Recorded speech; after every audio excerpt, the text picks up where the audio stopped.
But I don't know if you guys have seen these. These are, oh my god. It's Cyberpunk just seems like they're freaking PUBG. Is that? I'm not gonna lie. It looks like he typed in pubes. Maybe I think it's PUBG. Dude, like, these are reasonable. A 1060, a 1080p low for 30 FPS. That's like, that's fine. 2060, fine as well, I think. But like, I don't know. On the CPU side of things, it's like, I'm sorry, but these are really high-end CPUs. And then, you know, on the ray tracing side of things, it just feels like it gets worse. It just feels like they put in CPUs that you don't really need. Like a 7800X is way faster than what a 2060, like RTX 2060 needs, or 5700 XT. They don't need a CPU that's faster on it, their full capabilities. So I think it's just kind of a waste. I think the 6800 XT will be a lot better RT than the 2060. Yeah, that's also ridiculous. Where is that at? Yeah, 6800 XT is probably almost twice as fast as the 2060. Oh, and Intel is on here. Arcade 380s, the minimum. The 770 is on here as well. 750 is on here for ray tracing. But then, yeah, they just... I mean, realistically, Intel's cards, like, I've experienced it quite a bit. They're not fast enough right now to really do that much more than this. I don't really blame them. But yeah, they're asking a lot. But like the minimum here seems completely like, is this all that a CPU will get you for 30 FPS? That doesn't sound right to me. 30? It couldn't even get to 60? Man. And I think the SSD requirements are pretty like okay nowadays. Honestly, SSDs are about the same price as hard drives. So you should probably upgrade.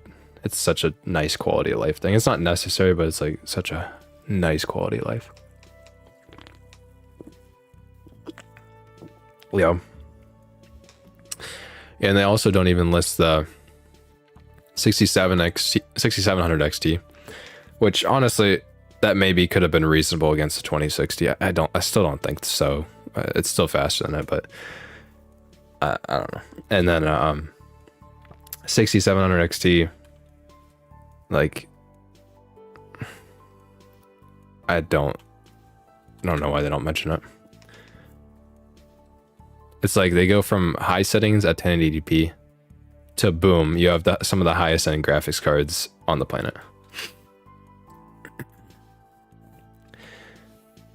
4K non-RT. Yeah. Yeah, and yeah, I agree too. Like the 7900 X is probably like 30 to 40% faster than a 3080. And you don't need the VRAM. You actually don't need it. So, excuse me. And they're asking for you to have the 3080 with 12 gigabytes, which isn't the most common 3080. And they're more expensive, obviously, than the 10 gigabyte ones.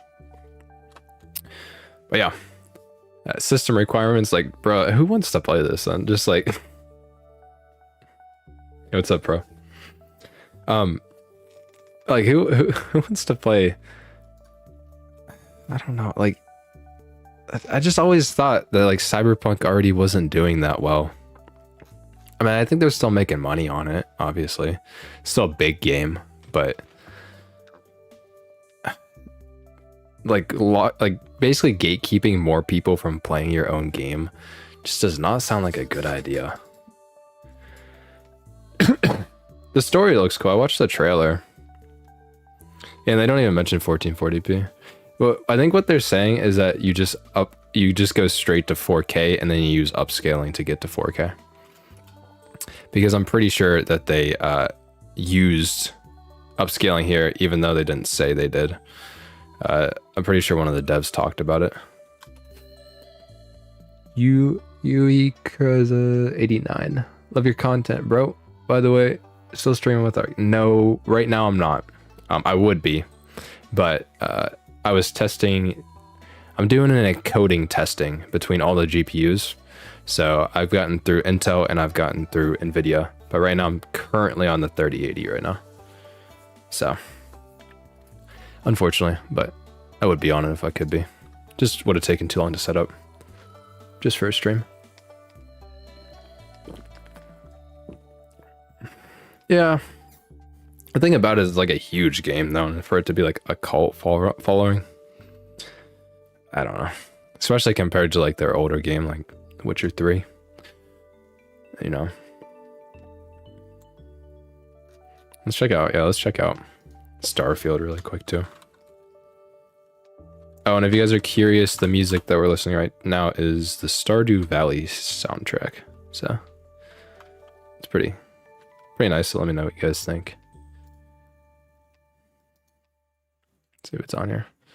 Okay, whatever. I disagree. Who cares? Okay, Starfield. This is Bethesda's new game. And they're asking for a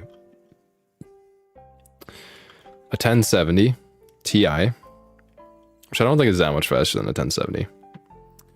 And then an RX 5700, which probably about the same speed. And 6800K, that's a decently high-end CPU, but that's like what? I don't know, was that from 2017? That's Skylake. Pretty old.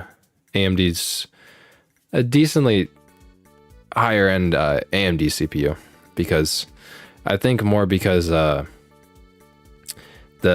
like single core performance was so much faster.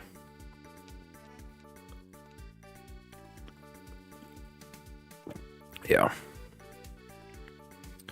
And then I don't know, it kind of seems reasonable. I guess it's medium minimum though. Because nowadays I just feel like a 1060 and a 580 RX 580 should be minimum.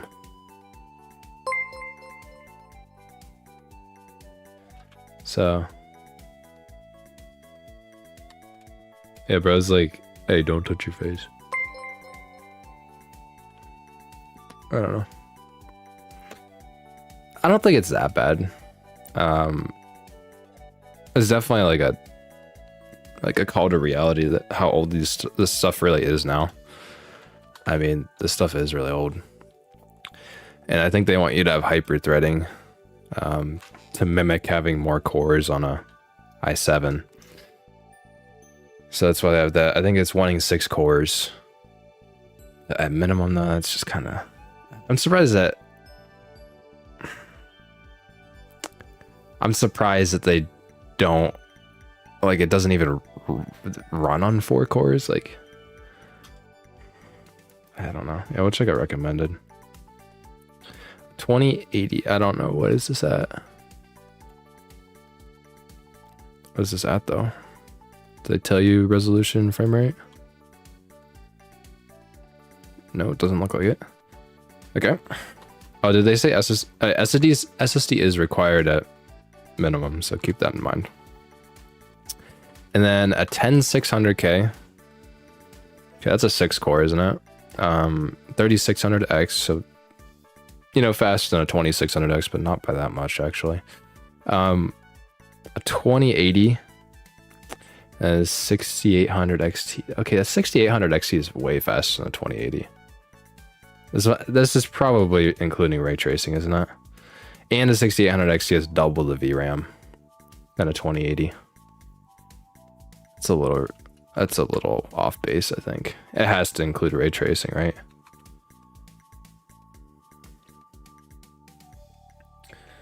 Seems like I need to build a new PC for this game. I'm hoping this is gonna be a good game. I don't really know anything about it. Like, do you guys know, is this gonna be like an open world, like Bethesda game, or is this just like a straight up story game? I don't really know what it is. And the trailer to me didn't really illustrate what it was. It just kind of gave you like, oh, we're here to do something. Didn't really explain why, but it's an MMO. Huh. This isn't including RT? Yeah, it reminds me of No Man's Sky too. I mean, No Man's Sky kind of gives me MMO vibes as well. Like on top of it being like a space travel to different planets game. This is not RT?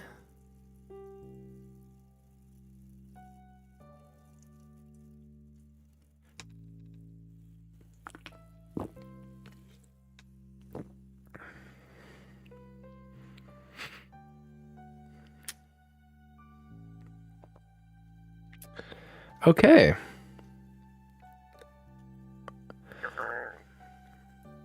Is this gonna run really bad on AMD?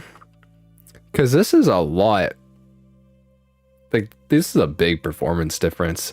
6800 XT is probably like, I don't know, like 60% faster. Like they're not even on the same level. Like, we can double check this, but 2080. We'll just check it on Tech Power Up. Excuse me. Also, what a bummer. The 2080 was an 8 GB card. It's like 2080 Ti wasn't, but yeah. So a 6800 XT, that was kind of spot on. Is 57% faster. I'll only move my webcam so it's down. There we go. I don't cover up the subs. Thanks for subbing, by the way, guys, if you're in chat.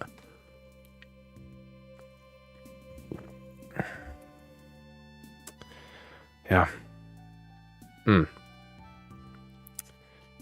Yeah, I don't know. I just feel like system requirement things just have to be like a bunch of bull.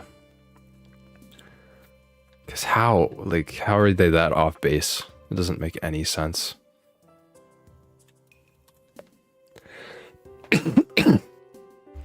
What's up, Dr. Conan? Thanks for subbing, though. Or Coonan. Yeah, we're trying something a little different just for everybody in chat. Had to be subbed to chat. Just say hi, but it's free. And it just shows that you're actually here to support the channel. But if you want to just sit there and lurk, do what you want. You don't have to sub. All up to you. Yeah, I feel like they just have to be off base with this. There's no way. I could see like a 2080 Ti level performance being the minimum. Well, not the minimum, the recommended. So technically a 7600 is about that speed according to Tech Power Up. Probably similar ray tracing performance as well. And a 3060 Ti would be faster, 6700 XT would be faster. I think, yeah. You can think that it's not optimized, but they've delayed this launch to make sure that it runs well. It was supposed to launch, I don't know, like a year or two ago. So unless they just added a ton more content, it's probably decently optimized, if I'm being honest. And that might be at 1440p. It's not at 4K, according to this article. They say they don't tell you what you need to run it at 4K. It's probably at 1440p. Yeah, it was delayed for like a year or two. I don't think they announced it. It's back when Microsoft acquired Bethesda. So Bethesda was going to pump the game out. And then they decided to not do that when Microsoft came in. Microsoft said, hey, take your time on it, make sure it's good. Which is a cool thing to see, but I don't know how much it matters, if I'm being honest. Bethesda is known for glitchy games, so let's just see if they just waited for a year or two, just didn't do anything. Yeah, that might be a Microsoft W, depending how it launches though. And based on the trailer, I was thinking that this game's going to come out soon. I mean, it's kind of soon, but it's still September. It's still got a little while, and yeah. So, I feel like we've been going for a little bit. I think a lot of people are in here now. Could probably hop on to some of the bigger topics here.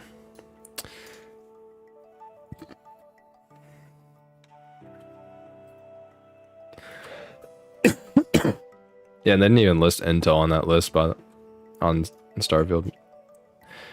Intel was not on here for graphics. It's probably somewhere in the middle. The Intel cards, like an A380 might be minimum, and 750, 770 is probably somewhere in the middle of recommended and minimum.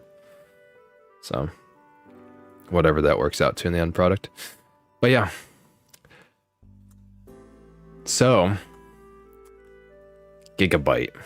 I'm just gonna pull up some things. I was going to prep and I didn't have enough time to prep for stream.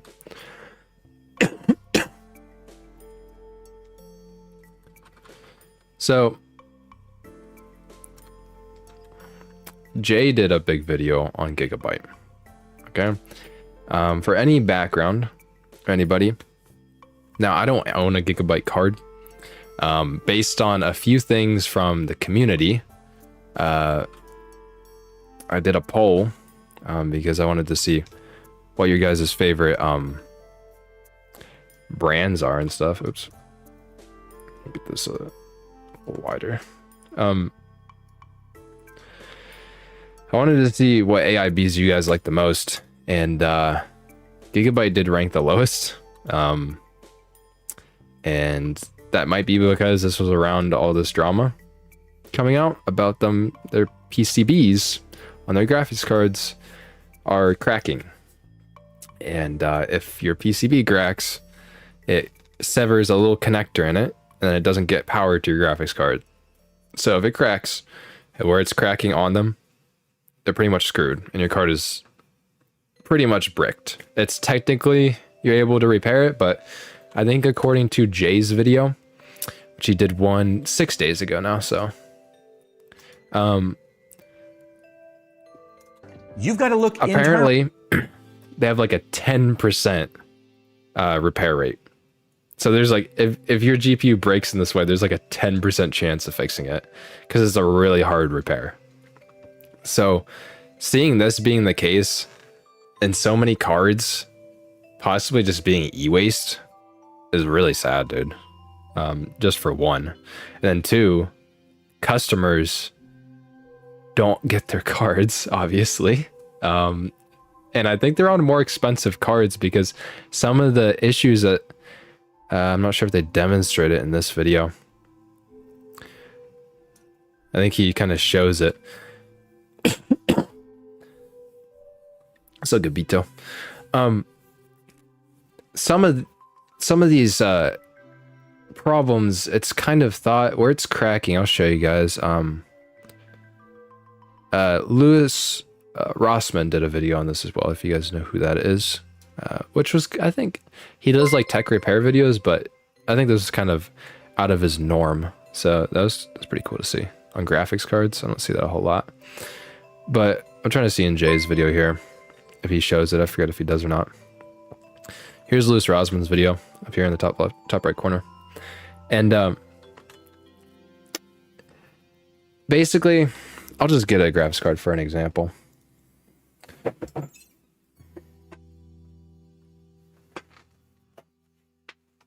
So let's just show you. So here's an Intel graphics card. The Arc A770. Is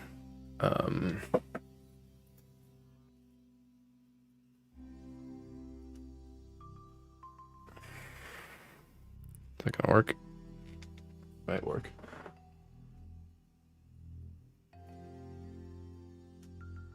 Okay, let's do this. Okay, so here's the Arc A770. Where these are cracking, so you guys see the little locking tab, right? It's like overexposed. I don't know, I gotta fix something with this. New camera, by the way. This little locking pin is cracking for some reason. So like when you plug this into your computer, it'd be like this, actually. And then this is the locking pin that actually keeps your GPU in the socket. And then this thing is cracking right about there on it. For whatever reason, let focus. For whatever reason, that area, there'll be a hairline crack. There's a power connector running right there. So why that's the case, I don't really know. But I'm gonna fix a few things. What? I just feel like I just have to fix the colors on this camera. I feel like I look red. I'll go through it. And I love the A770. It's a great card. And from my experience, the A770 is strong. One of the problems that the Gigabyte card is having is that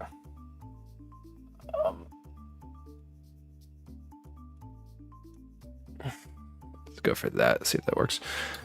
One of the problems that the Gigabyte card is having is that the PCBs are weak, and that's the reason it's cracking. So other brands seem to have stronger PCBs, and that's that material where all the circuits and stuff that make your card happen, all the technical things. That's that like sheet. Hopefully it stands for the printed circuit board, PCB. It's literally it. I think I look a little bit more red than normal on the camera. So I'll have to fix the colors at some point.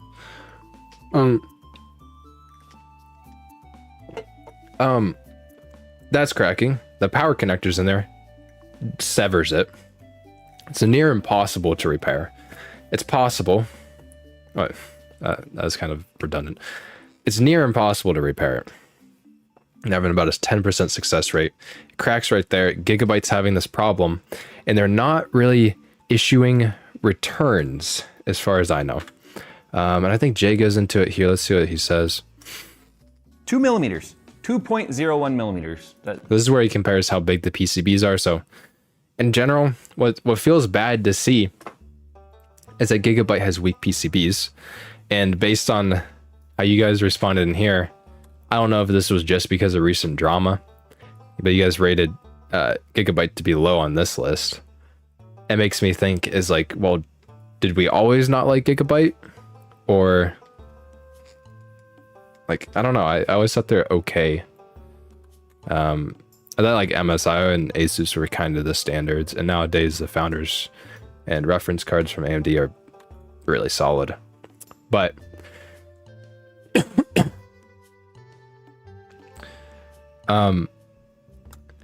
so Gigabyte's boards are a little weaker, and it's possible that because they are weaker, that this where it's cracking could be because your GPU is sagging. Because these cards are so goddamn big nowadays. I mean, I would show you my 3080, but it's in the computer, and the 3080 is massive. Ginormous card. Like the 770 here from Intel, not very big. Okay, much more modest card, but it's still really heavy. And if the PCB is weak and there's gravity tilting in the opposite direction, it could just like, you know, like snap right on that little thing. And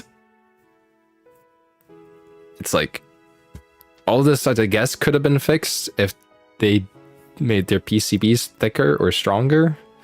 So it's kind of like a hindsight thing.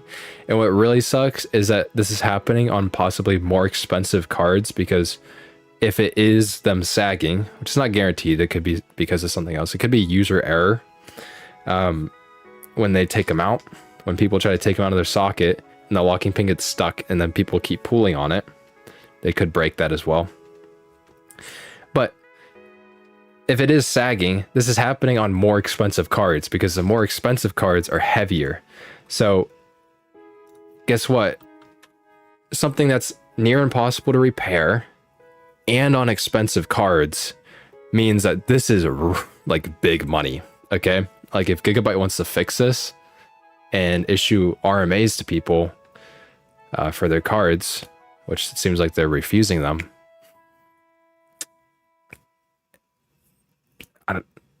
what I'm scared of is I don't think they have the money. Like, I don't think they have the money to do this, guys. And that's one of the reasons why they're sitting here and they're not like, they're kind of not issuing returns right now, and they're staying a little silent. I don't know if they've said Jay went into it in his video. Let's see if we can find it. Let's see.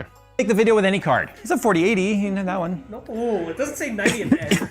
On the other hand, the connector looks perfect, by the way. We've been keeping an eye. About getting as many eyes on this as possible, because if you get enough people talking about it and complaining about it, hopefully the brand would be aware. So like Lewis brought up in his video, brands that can get away with murder because they have enough cult following and blind followers to blind loyalty, they can do whatever and people will defend them. Apple, Tesla. This is not Asus. He said politicians, but I mean, whatever. There's a lot of aspects to our lives that people will just blindly defend blanketly and don't care and shill and etc. Gigabyte, on the other hand, doesn't tend to have that level of following. Gigabyte does not have that reputation. Says that. One of the reasons why we don't have any Gigabyte cards here, this was part. I wanted to say, so just like based off of the reputation thing, like my sister has a MacBook Air with an M1 chip in it, so whenever that came out, a year or two ago, and she has had on a MacBook, which is kind of known for its reliability, a lot of problems. Her keyboard just broke. She didn't spill anything on it or drop it or anything, and it just, her keyboard, all like random keys just started going out. And if she didn't have Apple Care, they wouldn't have taken it under warranty because it would have been like 2 days over a year, which I think is ridiculous. And then she just had there's like a red line in the middle of her screen now. But if it's like Apple, you know, they kind of have a reputation where people, I don't know, people are a little blind to it and they kind of let it slide. It's not the butterfly switch one, no. It's like, I don't know. Apple has that kind of reputation. I don't think that would scare people away from buying MacBooks. But a company like Gigabyte, I don't think is in a position to be like, oh, they're gonna buy our stuff anyways. No, you're not the only one. There's a bunch of other AIBs that will gladly take your market share because AIBs don't make a lot of money nowadays, so I think they'll push each other out of competition like easily. Part of a sponsored build by Micro Center. So this is the card, you know, that we ended up using for that build. It's because I kind of stopped using Gigabyte back in like the 20 series because of the fact that there was a while there where they were using such flimsy metal on their cooler shrouds that when you would go to put it in the box and you'd push the lid, like the foam piece down, it would actually squish the metal shroud and make the fans no longer turn because it was such a poor design. It's just...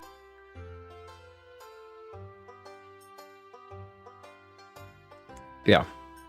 So Jay just said there, like, he stopped using them because they feel a little cheap and you can bend your card just like that. And part of me is like, is it really their fault? Okay. I'm guessing a lot of you guys have seen this video here that I made on the AIB card. I'll show you a few things recently. And let's check this out. Should be I kind of wish I labeled these. Nope, not that one. But I think this one or that one. No. Oh my god. Wait, it's this one. It's this one. So yeah.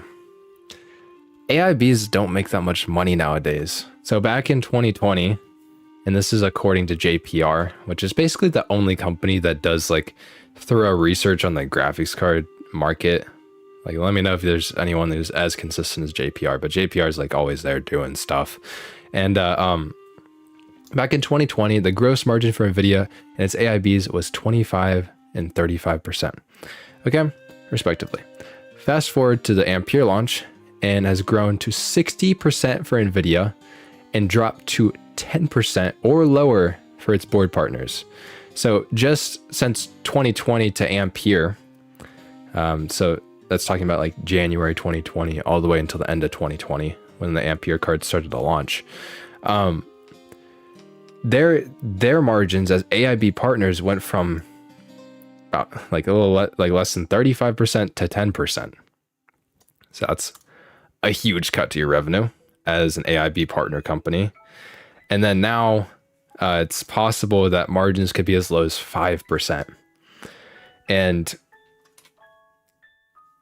Gigabyte, I guess back when Jay said that he stopped using Gigabyte back in 20 series, technically margins would have still been pretty decent, but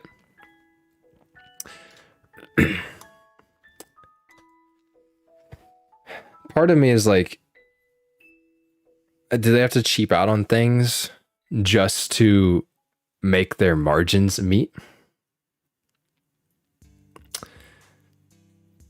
I don't know about AMD margins, but how AMD has also been treating their board partners there, as like people don't report on it as much, but AMD isn't that much better than Nvidia. They treat them about the same. And it's very possible that with these cards, they have to cheap out on their components to make some sort of margin on them. And if you look at it, just another doomer. It's kind of like, I kind of hate being like a doomer for it. Hardware Unbox just did a video on AIB cards, and this, we'll go in a little bit more in depth with this in a second, but he talks about a bunch of 4070 models. As you know, that 4070 is not a very popular card, and talks about the Founders Edition right away. So first up, we should probably go over NVIDIA's Founders Edition version of the RTX 4070, because I guess that's sort of a reference model, or at the very least a performance benchmark. It's also the smallest graphics card featured in this roundup, though thankfully it's not the only dual slot model. For many of you, the Founders Edition version will be irrelevant as you simply can't buy it. For example, so this is the only thing that maybe takes away from this, but it's irrelevant because you might not be able to buy it. But other than that, look at the Founders Edition card is beautiful. It's not available here in Australia. Smallest card on this list. I believe this is the case for most other regions. And even availability in the US seems sketchy, and it's certainly, I think you can get it at Best Buy right now though, much easier to buy from one of NVIDIA's partners. Which is a shame, as I believe the FE is one of the best looking and highest quality models out there, though I suppose depending on your needs, it's certainly not the best. And what? So as we just heard, the Founders Edition cards, I mean, I think a lot of people agree with this, especially showing what you guys even said in this poll. Founders Edition cards are very good nowadays. And guess what the Founders Edition also is? It's not like how it used to be. These cards are only at the MSRP. They sell for what they're supposed to sell for. So if, you know, who's really buying a 4070? I mean, they're a decent deal at their price, but that's their MSRP is $600. The FE cards look really nice, and even according to this video, they perform quite well. It's not insane. It's like about the bottom of this list, but it's still at 65 degrees on the GPU temperature. Like, that's not bad. Like, let's not get caught up here. It looks really good, performs well. It's small. It's one of the best cards in the market, and it goes for MSRP. So back to Gigabyte. Gigabyte has to somehow make their cards at thinner margins than what Nvidia has, still profit on them, and try to still have customer service and be able to issue returns and stuff, make a decent looking card, make it perform well, and all at the same time competing with the company that it's way easier for Nvidia to make a Founders card, right? They can control the price all the way up the ladder, and Gigabyte doesn't have the margins to do something like that, but Gigabyte still wants to make money. So, you know, for me nowadays, it's hard for me not to blame them if they cheaped out on their PCBs to do something like that. and then they can't afford to do the returns because their margin is possibly down to freaking 5% or something, or 10% maybe when this card came out.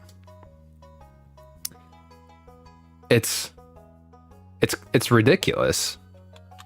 How are they supposed to do this? And this, like, is this going to be the first of many things that is just going to push AIBs out? Like, they can't compete.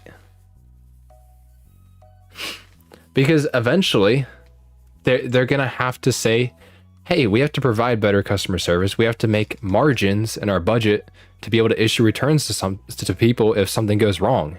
I think right now with their cards, they're literally just crossing their fingers and hoping nothing goes wrong. But obviously Gigabyte's in this situation where it's really rough for them right now. They got unlucky. They cheaped out in the wrong area. Don't know. Other companies aren't really in that much of a different situation. I think Asus has had a lot of problems with their cards recently. Like, some of their screws would come and they wouldn't be fully tightened or something. Asus has had those problems. I don't think MSI has really had problems over the years, but see how much longer that lasts. Yeah, I think Nvidia, at least from Nvidia's perspective, don't really know about AMD. They're just slowly forcing them out, making it so it's near impossible to compete. Eventually it's going to get to the point where they probably have to raise their costs to make, like, you know, competitive products that still offer good customer service and stuff like that. And then at that point, maybe Nvidia just starts making more of the Founders Editions. And then AIBs just get phased out. You know, that's only Nvidia. Don't know the whole story for AMD.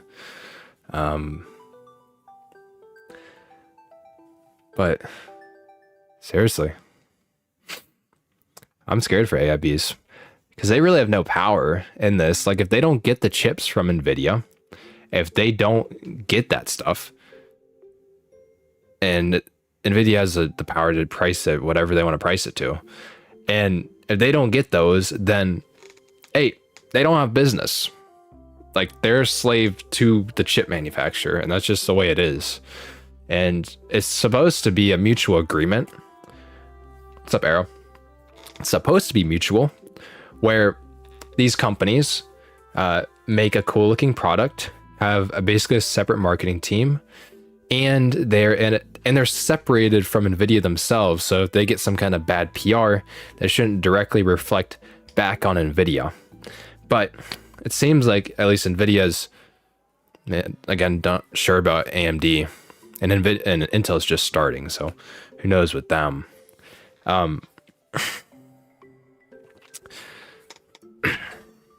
It just seems like they don't need them anymore, and the FE models are good. And then what was the other thing? And it wouldn't blame me of why, like, EVGA left. I mean, I think they saw this coming.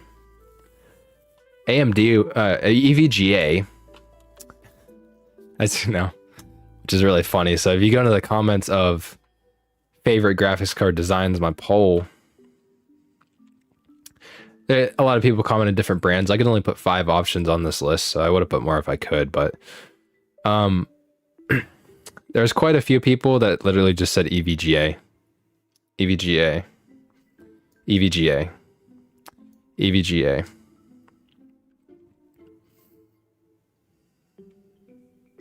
I mean, there's a lot of them though.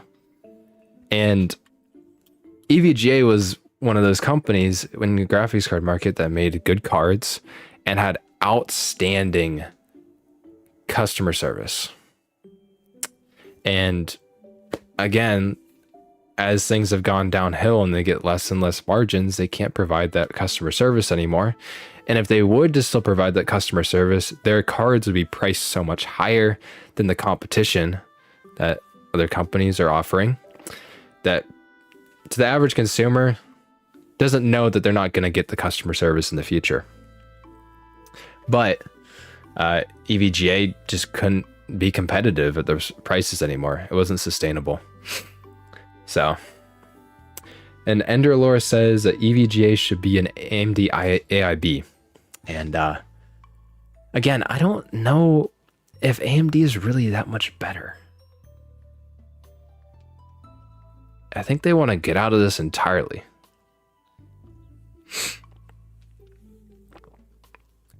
Maybe I'm wrong on that, but I don't know. Now, and I don't want this to like be taken like completely wrong or anything. Like Gigabyte still isn't right for doing this. Their PCBs are cracking and they're bricking people's cards.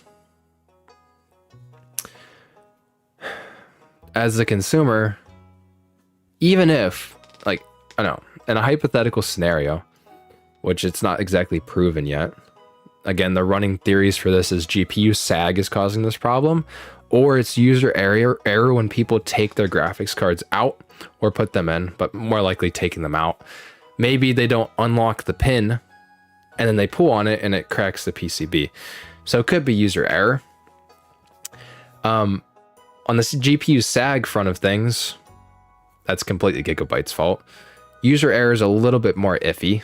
But even with the user error thing, I'm not gonna lie, like your card shouldn't break just by pulling on it a little bit.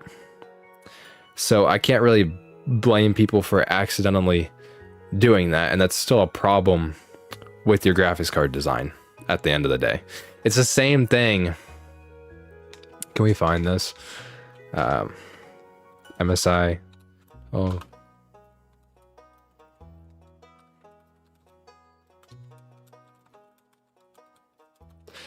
It's like how MSI designed a solution for the 12-pin VHP power connector that NVIDIA made with their 4000 series. And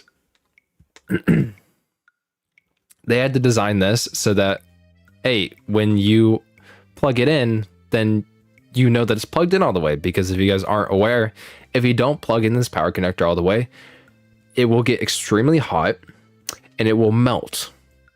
Okay? And that was a user error thing, technically. But the fact that it's a user error that happened many, many times, and it was very hard to tell if you plugged it in correctly, it kind of was also a flaw of the design. So that same thing, even if, say, from Gigabyte in their graphics card, like if maybe people didn't unplug it correctly or take their GPU out of the slot correctly, and they kind of pulled on it a little bit too much, even though, yeah, it's the user's fault, is it really though? Is it really the user's fault?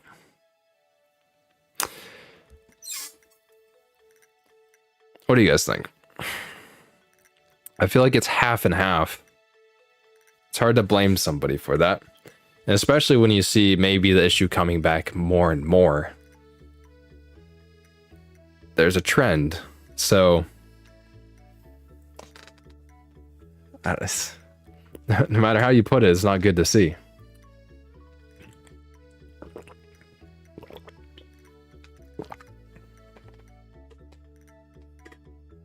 Dr. Koonin from a little bit ago says that Gigabyte has a great RMA process. I sent them a 6870 1 gigabyte. It's funny, it's 1 gigabyte.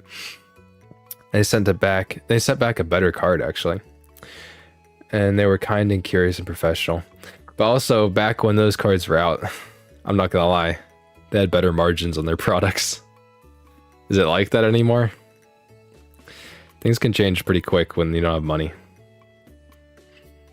Yeah, I think like with the cable with the VHP power connector, it's a design flaw. I agree with who was that? Explicit Fission. It's like, is it really the user's fault if it's hard to tell? It should be obvious, okay? When something could cause a freaking fire, possibly. It should be obvious if you plugged it in all the way. I feel like that's common sense. And you should honor what returns and warranties for all that kind of stuff.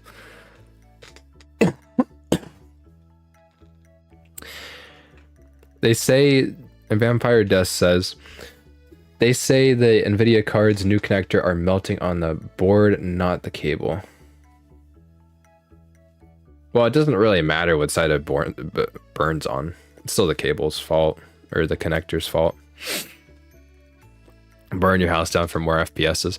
And what also kills me about this cable is like, what was wrong with PCIe, like 8-pin connectors that made us need this? And then they just messed it up. Like, who needed this? But yeah. Something else I wanted to point out about AIBs that scares me for the future of their sales is, and this isn't no offense to Hardware Unboxed, okay? I think this was a good video where they covered up, they covered all of these graphics cards for the 4070. This reflects on how much do people actually care about this generation of graphics cards. So yeah, these companies, their AIB partners, are literally old. Oh no, somebody just said old in chat, and I looked at that and said that. But if sales are bad for these cards, then AIBs, you know, are kind of a slave to whatever NVIDIA or AMD does. If these cards aren't selling well, their AIB cards aren't selling well either, and their margins are even lower. So just think about how much less money these companies are making right now. It's ridiculous. And this is no offense to Hardware Unboxed. Like, he uploaded this a day ago. If you guys know anything about Hardware Unboxed videos, they usually do better than that in a day. What's up, Daz Z1 or DAZ1? What's up? Usually their videos do better than that.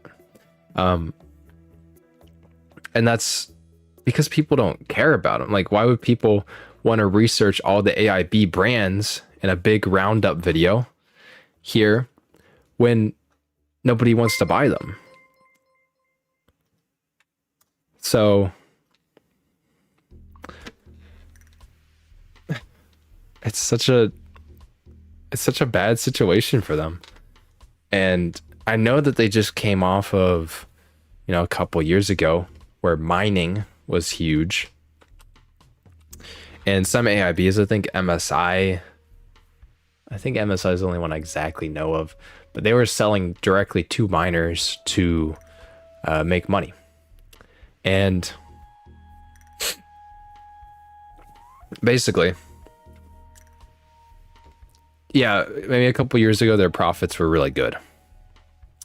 That maybe right now it's okay if they sit on, you know, lower profits with their AIB cards, but how much longer are AIBs going to be able to sit on lower profits and let NVIDIA and AMD cut their margins even more and more over time before they just can't sustain it and they just all die off altogether? Now, screw you miners. Yeah, screw you miners. I agree. Although I did have a friend that did mine on one of, he mined on an RX 480, I think, and it's kind of cool actually. But yeah, that was a 480. Like, it wasn't, I don't think people were killing to have those cards at that point. Scratch says, Vex, congrats on channel growth. Well done in all your efforts. Thank you, my dude. I mean, out of all the 40 cards, oh, something I didn't even mention about this. People don't really care about the 40 cards. In my opinion, the 4070 is the best card that has released that's like obtainable to most people. I mean, 4090s are genuinely good, but they cost so much it doesn't matter.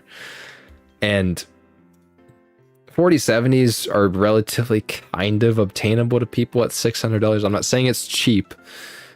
I'm saying it's kind of obtainable. And they are actually decent value for their money. It's the only card in this generation that seems kind of reasonable.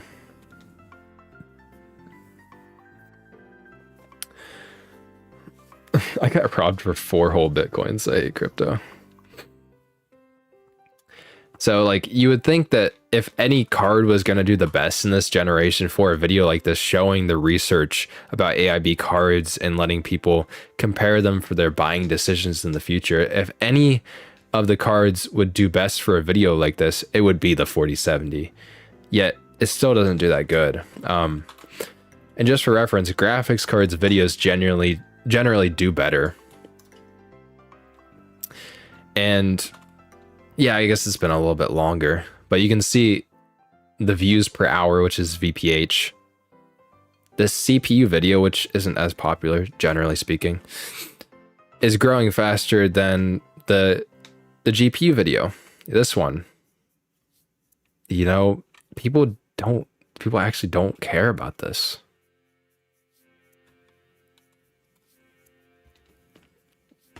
So AIBs are in this tough spot. Is like, hey, do we keep producing products for something that people don't care about? And maybe this is like the dark ages, and maybe they're hoping that in the future they'll be able to come out of it and make it through, and maybe margins will be better over time. Or they sit here and they're like, hey, maybe it's not sustainable anymore, and they just book it like EVGA did. So it's kind of true.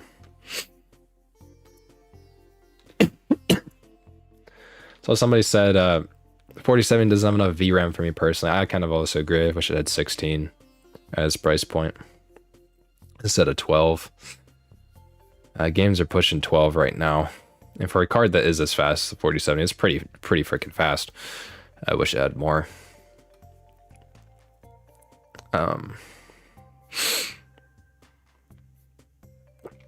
3 of my local Best Buys are full of Gigabyte 4070 TIs. Wonder if they aren't selling for a reason.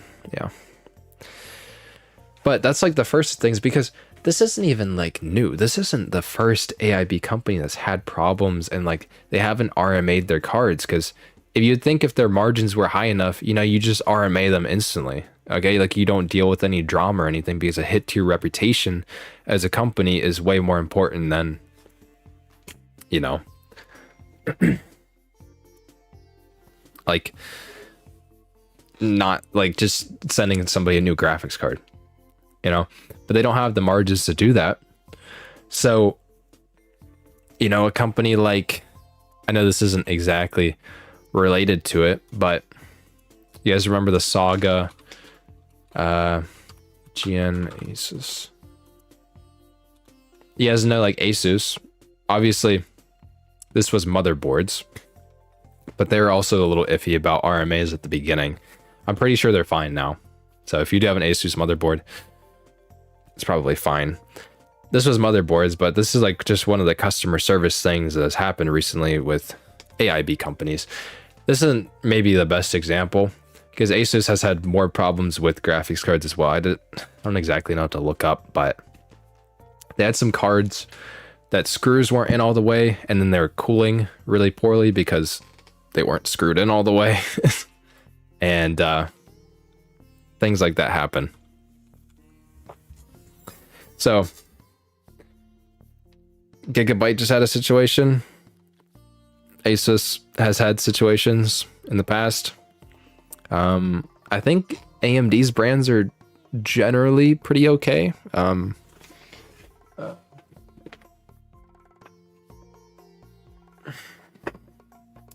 Got a Sapphire graphics card here, and as far as I know, Sapphire's been fine with things, and I think XFX has been fine. There's some other cards that are a little bit more niche, but as we know, Yeston will always be fine. So, you know that. The only company that's doing something maybe a little bit different right now.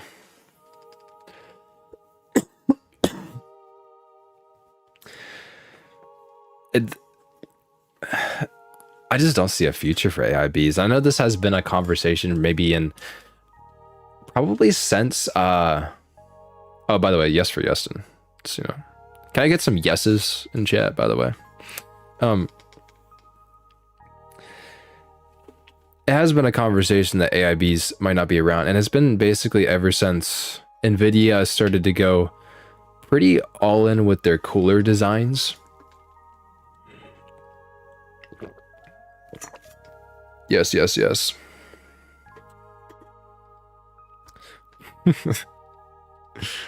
So pretty much ever since RTX, let's just say 2080.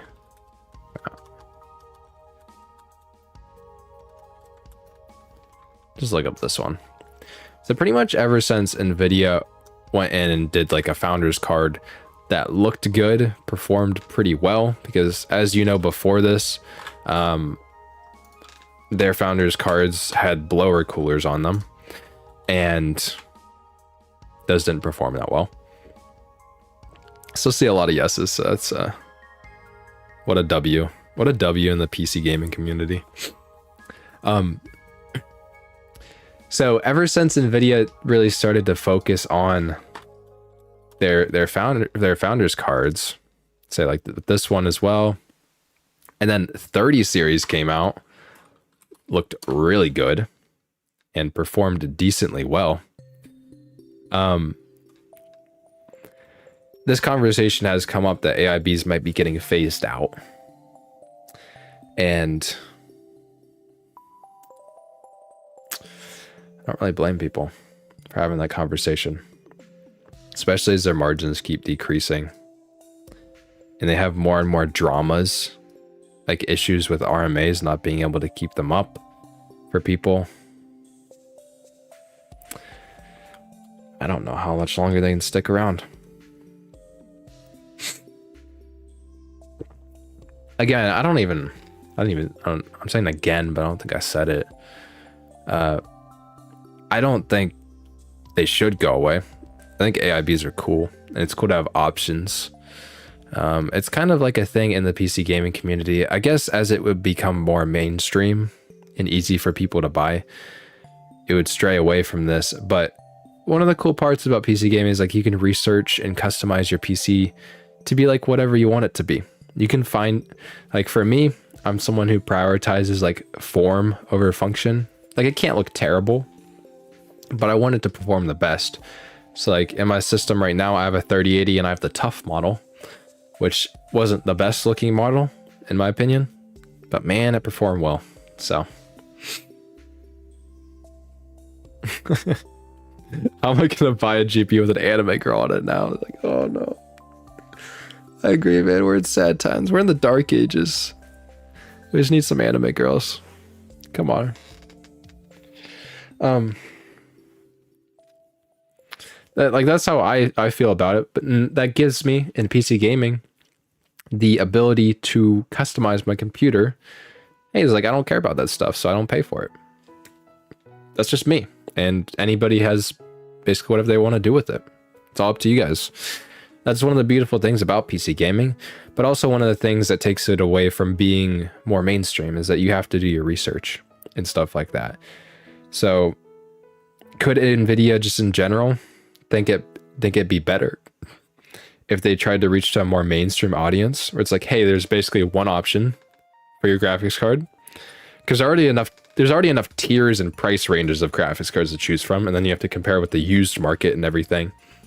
There's already so many options. Is Nvidia also seeing in the future there's like, hey, we can simplify this down for consumers so that you don't have to think so much when you go to buy a graphics card. And in the future, maybe the founders are the only ones. And this would allow Nvidia, again, I don't know what AMD's goals are for this. This would allow Nvidia to, make as many margins as they want if they don't have to compete inwardly with their board partners. And like a situation like this with, I just have to keep coming back to it, but like a situation like this with Gigabyte and their cracking PCBs, it's like something like this could push them over the edge. They could have I was about to say like a Thanos moment, but they could have an EVGA moment, you know what I mean? Just like, and it all disappears, you know? Having a good experience with my Gigabyte card, says John. In the end, I prefer a custom PCB and not the reference. It's smaller than the reference one, and it gives me more options for cases later. That's cool. That's cool. Again, like that's what I love about AIBs, and I think they should always be there. And in Hardware Unbox's video, he talked about some really cool ones. So obviously the Founders Edition is one of the smallest models, but so is like this Asus dual one. It's like, hey, you can buy a really small 4070. You know what I mean? And it looks pretty good, all things considered. It gives you options, and it, you know, as many. If you guys are in the Discord, there has been quite a few people in chat that show off their PC builds, and I think it's Mighty Brobean. He has like a crazy build. Some people show off their things like this. This is like part of the beauty of PC gaming, is that you can do what you want, and seeing possibly AIBs disappearing is like such a bummer. Excuse his room, I guess. But yeah, there's like, you could do crazy stuff like this, and you can spend as much money as you want on it. Yeah, he's kind of flexing, but it's like, hey, you can spend as much money on this as you want.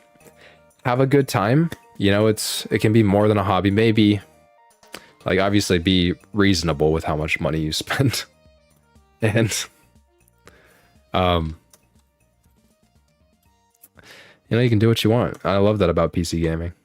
That was one of the things that got me into it, is like, hey, back in 2016, I built my first PC with a, what was it, a 2500, and i5 2500, bought it used, and a GTX 770. And the reason I'm able to do that and save money on different components is because I'm able to buy used components and then like pick and choose where I spend as much money, and other options don't give you that. So Valorous Zeng, AIB. So what is AIB? It stands for add-in board partner, and basically, I mean, that doesn't really explain it, which is kind of the confusing part. But what an add-in board partner is that like a company that, like, Nvidia makes the graphics card, right? They make the chip, and the AIBs get that card, and they can design coolers or different PCBs or different layouts that we all end up buying. So like Asus is on the screen there. Here's one from Sapphire. You know, I have another one behind me from MSI. That's like what AIBs are, and that's what they do in terms of graphics cards. They all get whatever source material, and then they follow that. So, and a lot of us love AIBs, and a lot of us are probably attached to certain brands. They all have their own reputations when it comes down to it at the end of the day. And you pick which one you want. And I don't want them to go away. I think competition, it was a weird thing. I do want to discuss those. Like, from the beginning, like, I guess it was good when graphics cards started to release. I mean, graphics cards are pretty old now. I mean, probably over 20 years old, like, to where you could buy one and slot it into your computer, right?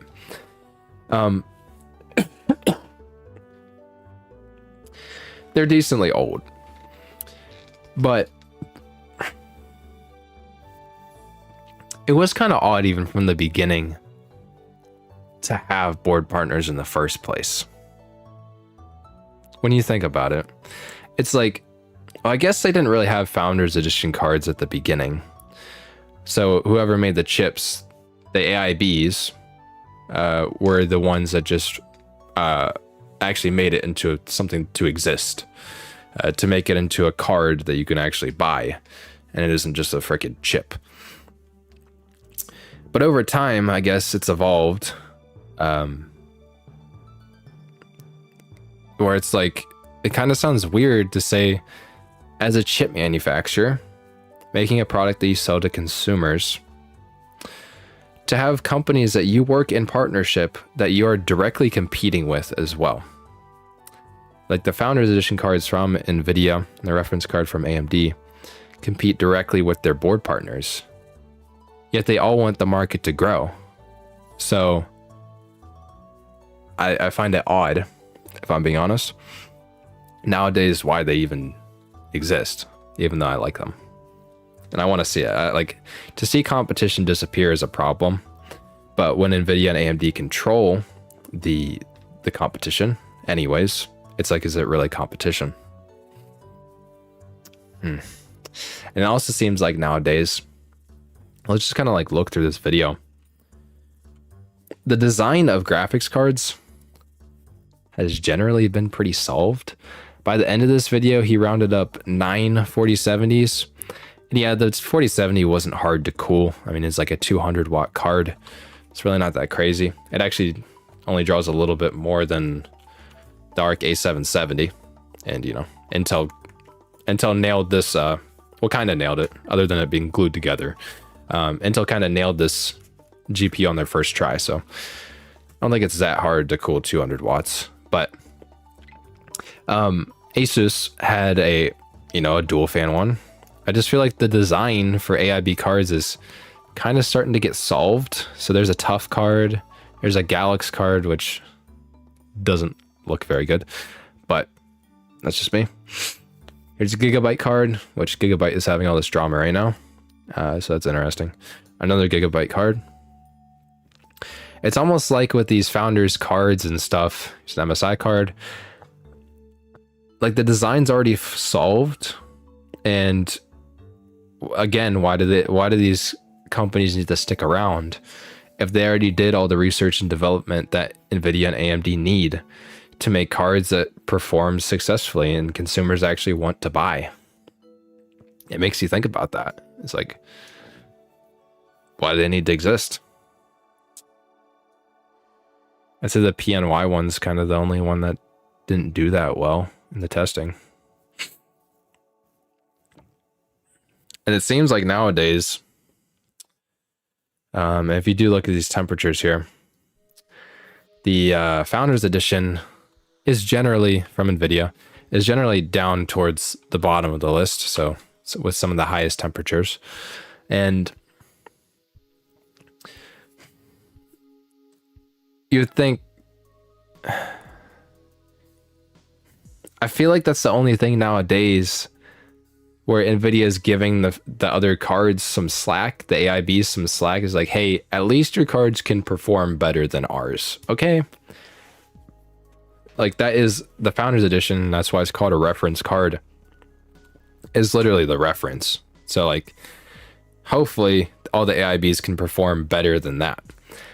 But I wouldn't put it past NVIDIA, say in a few generations, to say, hey, you can't even beat our Founders Edition cards. Like, we just cool them so well. They're at MSRP. We control the prices on the back end. All the AIBs buy chips from NVIDIA, so they don't have the option of, increasing their margins on their product. Where they're literally just like, hey, the Founders Edition, it's better than your card now. So good luck, nerds. Pretty much. Good night, Enderlore. I wouldn't put it past the video at some point in the future to just say, hey,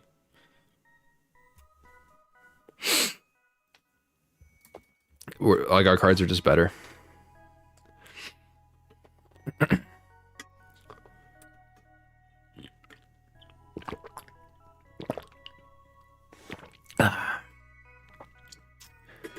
Kitty. Oh, by the way, not only Are we Yeston enjoyers here? We're also jug enjoyers. So make sure to get you guys a jug. 64 ounce minimum, obviously. Get yourself a jug and make sure to drink some water, boys and girls. And I'll show you Cat. Here's Kitty. Wow, just so happy. Just the epitome of happiness. The epitome of happiness. Yeah, AIB cards do overclock better because they have more cooling headroom. But when you think about it,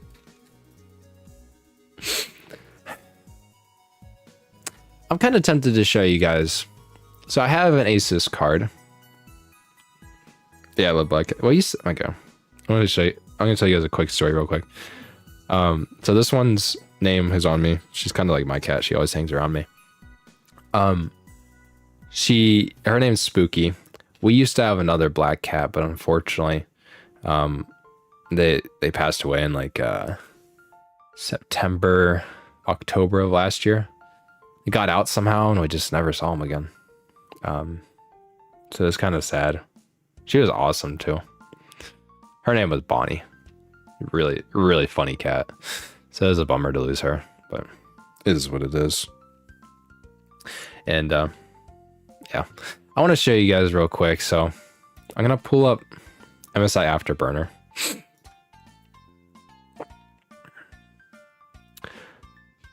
Actually, can I do this through GeForce Experience?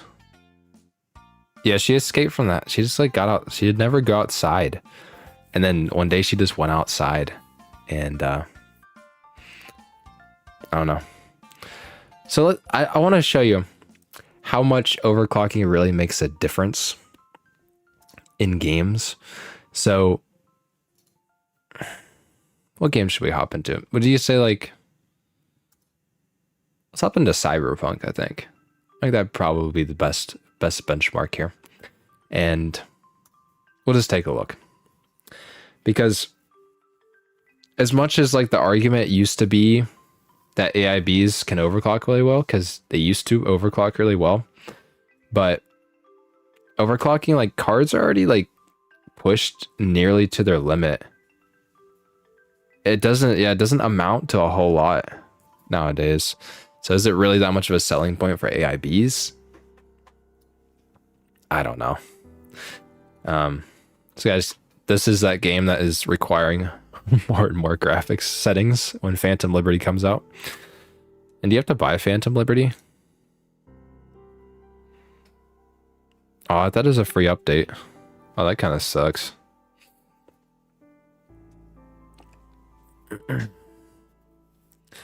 But let's just like see if I were to. So I have MSI after. Oh, it's not letting me shout it. I have MSI Afterburner. And I've never bothered to OC either. Actually, I tend to undervolt if I do anything.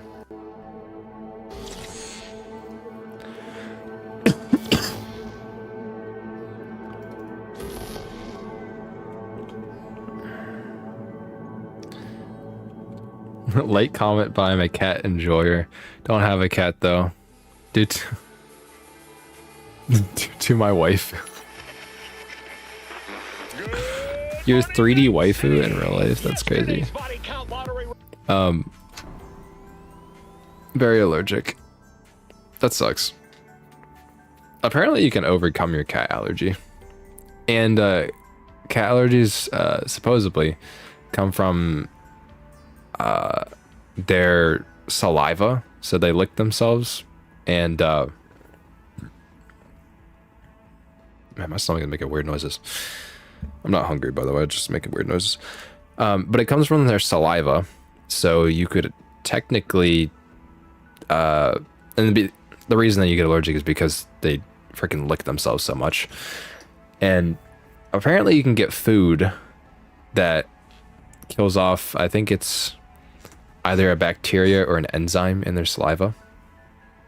Apparently you can do that. And you know, maybe you could get all that stuff to go away. Feels great to have you back. So then, did you all hear about and I think you can overcome the allergy as well. In Night City called oh my god, I'm burping. well, okay. So we are. This is RTX 3080 in Cyberpunk at let's just put it on ultra without ray tracing. Okay, that sounds good. I think that sounds good. Which I think uses DLSS quality as well. So we're getting about, you know, just let it stabilize. About 110, 111 FPS. Just staring here into the distance. So I do want to put this in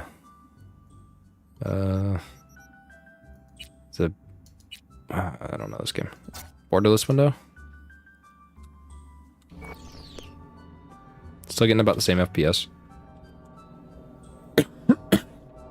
Somewhere in the neighborhood of 110 to 111. Okay. So let's go ahead and overclock this. So all I'm gonna do straight up, you can see in the top left too, we're drawing what, about 330 watts, somewhere in there.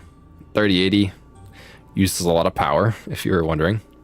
Let's just take the power limit right here, and let's just bump it up to the temp limit too. That's kind of scary, but let's just up the power limit to.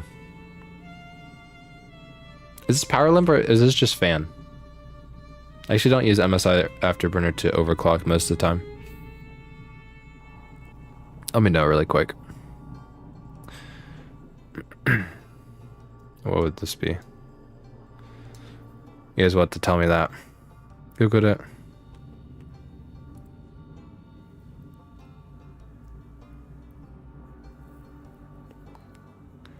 Yeah. Everyone in the EU is having a heart attack. That's why you would maybe get 4070 in the EU. So I could break that link. Let's just reset it. And then unlink that and up the power limit. This is the power limit to the graphics card, I'm pretty sure.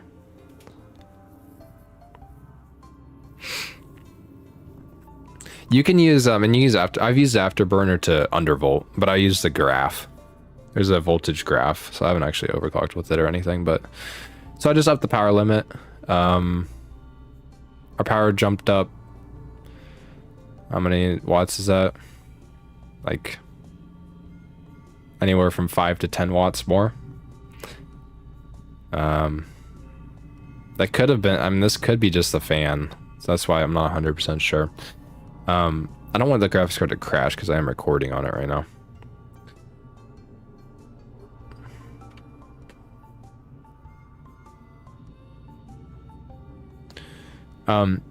So what I'll do is also our megahertz on the GPU is at about 1890 megahertz. So let's also up the frequency on the core. I don't know. You guys think 300 is reasonable? You know, that probably won't crash, right? I'll say like 260 megahertz. Okay. Sorry, I had to zoom in a little bit. Wrong spot.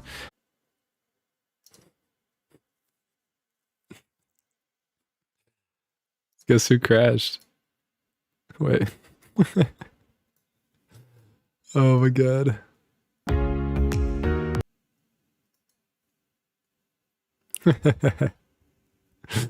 We hard crashed.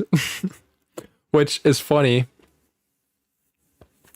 Which is funny because I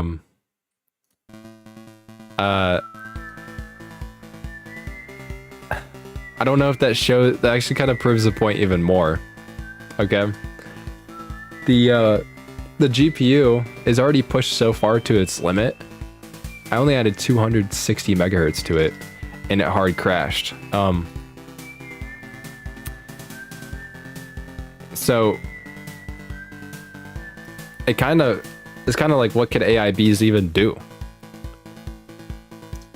at that point? Yeah, we back. AMD wouldn't have done that. Cap. Bro, straight capping. Yeah, I mean, maybe one day I'll get a second PC for recording. It's just expensive. I mean, also you need like the setup to accommodate for having a second PC. Oh, I definitely crashed it on definitely, yeah. I would have never messed something like that up, ever. I mean, we can hop back in Cyberpunk. There's another way to overclock. So I'll see what happens if I try a different method.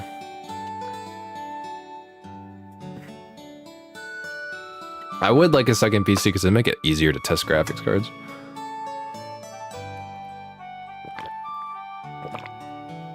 Well, I almost have enough components to make a whole other one.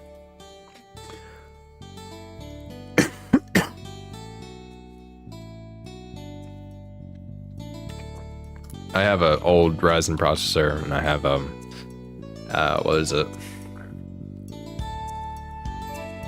I don't know. I got some other things.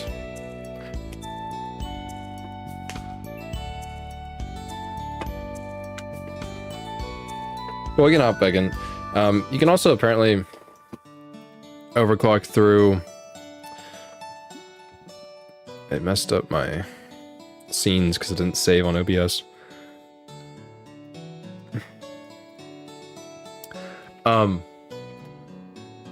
The bottle's too small. On God. You can also overclock through NVIDIA's performance just by like a little bit. They don't give you that much control. They'll allow you to hit different voltages. So I could set it to max voltage, max power. And we could see if it auto overclocks itself to get some more performance.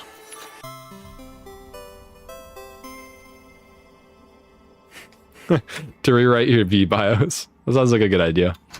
I'll make sure I do that. Completely brick your card. More bricked than yeah, that sounds kind of sus. More bricked than Gigabyte graphics cards right now. Okay. So I do want to get Afterburner up just for the overlay because it's cool. Make sure I have this.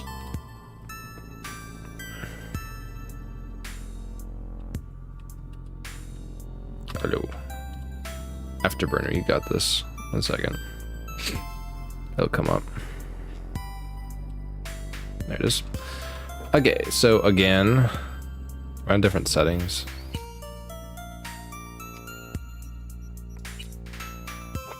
Ultra preset. It's using DLSS. It's using DLSS to upscale. That's weird. Let's just turn it off. Okay, so our FPS is gonna look a little different now. It's using FSR. That's kind of odd on an NVIDIA GPU. So it seems like we're getting about 100 FPS, drawing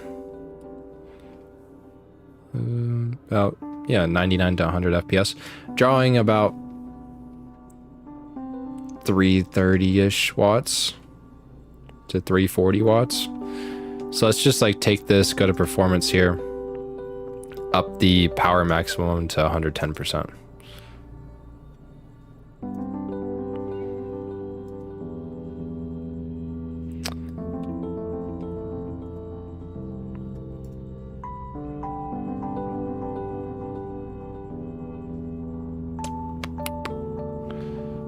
Yo, what up, Luke? The game is not letting me move in it, though. There's something wrong with the overlay. I can't move my mouse, but I can't move my mouse. What the hell? What the hell, NVIDIA? Oh my god. Whatever. I mean, our power draw is a little higher, as you can see, when we were going from anywhere from 330 to 340, and now we're going from about 340 to 350. So, I'll F4 to pay respects. And I mean, the thing that's funny about it is our freaking megahertz on our clock speed on our GPU is about the same as it was. It hasn't really changed at all. So, don't know why. It is what it is. So we're getting about the same FPS. A little bit more power is being drawn. And you could technically go up more, but it's kind of just like, why would you? So the point being is that, like, AIB cards, generally speaking, dude, it straight up doesn't work. What the hell, dude? I can't move my mouse. It's stuck in the middle of the... Whatever. It's just broken. But like the point being is that like AIBs, it used to be a marketing point that, hey, overclocking it is really important, and like, hey, that's a big selling point because you can get a significant performance boost having better cooling on a different card. But nowadays, these cards are already pushed to the limit, like out of the box. It's like, what is the AIB advantage when it comes to overclocking? Yeah, I have my 3080 in at the current moment. By the end of the night, I'll probably have the ARC card back in. It would only be a day on NVIDIA, just because of time constraints. I have one, I can tell.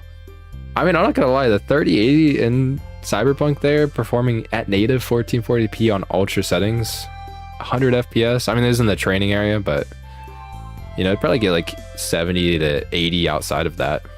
That's really cool. It's actually really good performance. It's a very fast card. And, you know, again, the Founders Edition 3080 performs very similarly. But again, I pointed this out in one of my videos. As much as like, there's like kind of two sides to it, because and Danny Z made a really good video about this. There's like one hand where the PC gaming market right now is full of amazing deals. Like say on the used market, if you look on eBay and you see an RTX 3080, really good deal. I mean, you can get a 3080 that's that fast that I just showed you in Cyberpunk for $425. Like, if you're willing to buy used, I mean, there's like some crazy deals out there right now. So on one hand, the PC gaming market is so accessible to get really good performance for people, yet the games that are coming out, like name a game you're genuinely very, very excited for that has come out in the past year or maybe even 2 years, and it's like they're good deals, but there aren't very good games to play, and the new gen cards are so unexciting and just straight boring. There isn't really anything good about them when it comes down to it. They aren't very good price to performance over the last generation, and even though still this is the best value performance you've ever been able to get in the history of PC gaming for your money, at the same time, it's not exciting. And that again reflects back to the AIBs. AIBs don't make sales when people don't buy graphics cards, and they're up to whatever's going on with NVIDIA and AMD. They don't control that. They don't really control what the demand for graphics cards are. Oh yeah, Dragon was excited for Gollum. Yeah. Resident Evil 4 remake was pretty good, but again, like, cool game. It was still a remake, so I'm kind of like half and half with it. It's like, yeah, it was cool, but it was also a remake. I love for originally good games to come out right now. I mean, Hogwarts is pretty cool. Kind of forgot about Hogwarts now, though. I don't know if people are still playing that a lot, but I think that was a pretty good game. I never played it. Yeah, the best games. Dude, what a quote, dude. Can I do anything with this? Underscore. I don't know what else you want me to call you. That's cool. I just pinned your message in chat, because the best games usually are not demanding or use ray tracing. And that's something that I feel like we've started to lose in the current gaming market, is that focusing on technology or how much can we make a game be demanding compared to how much, like, how fun is it instead of making a good game. As stupid as it is, I was just talking about this with my friend last night. As stupid as it is, like freaking Among Us was a really fun game. It was actually a lot older than before it became popular.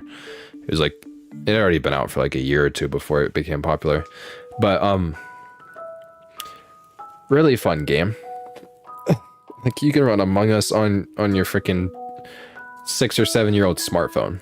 You know what I mean? It's just little 2D beans in a game. What makes games fun is not, it's not the graphics. And I try to think of games that I come back to, saying maybe in my Steam library. Also, guys, they updated the Steam UI again. So they finally like completely redone everything now. So I think of my Steam library, games that look really good. How many of them do I have a lot of hours in? Not that many. Because the graphics don't carry gameplay. And that's just like the depressing part. Like, I love to see the tech. But when the devs have to focus on something so much in order to make it fun. Horizon Zero Dawn is a lot of fun and beautiful. I thought Horizon Zero Dawn was okay. I didn't come back to it. I do own it. It does look cool. But this is similar to, say, with CGI. You guys know, like, when CGI started coming around, and a bunch of movies, I forget who, I'm kind of quoting this from somebody, but I forget who it was. When CGI started to come around, it was novelty. And a lot of marketing for movies was literally like, hey, we have CGI in our movie. That's so cool. Awesome. But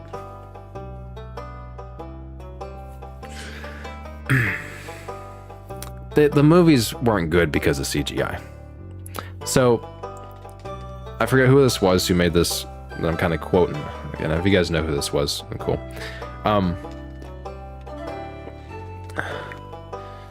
The first Avatar movie was not the first movie to have CGI.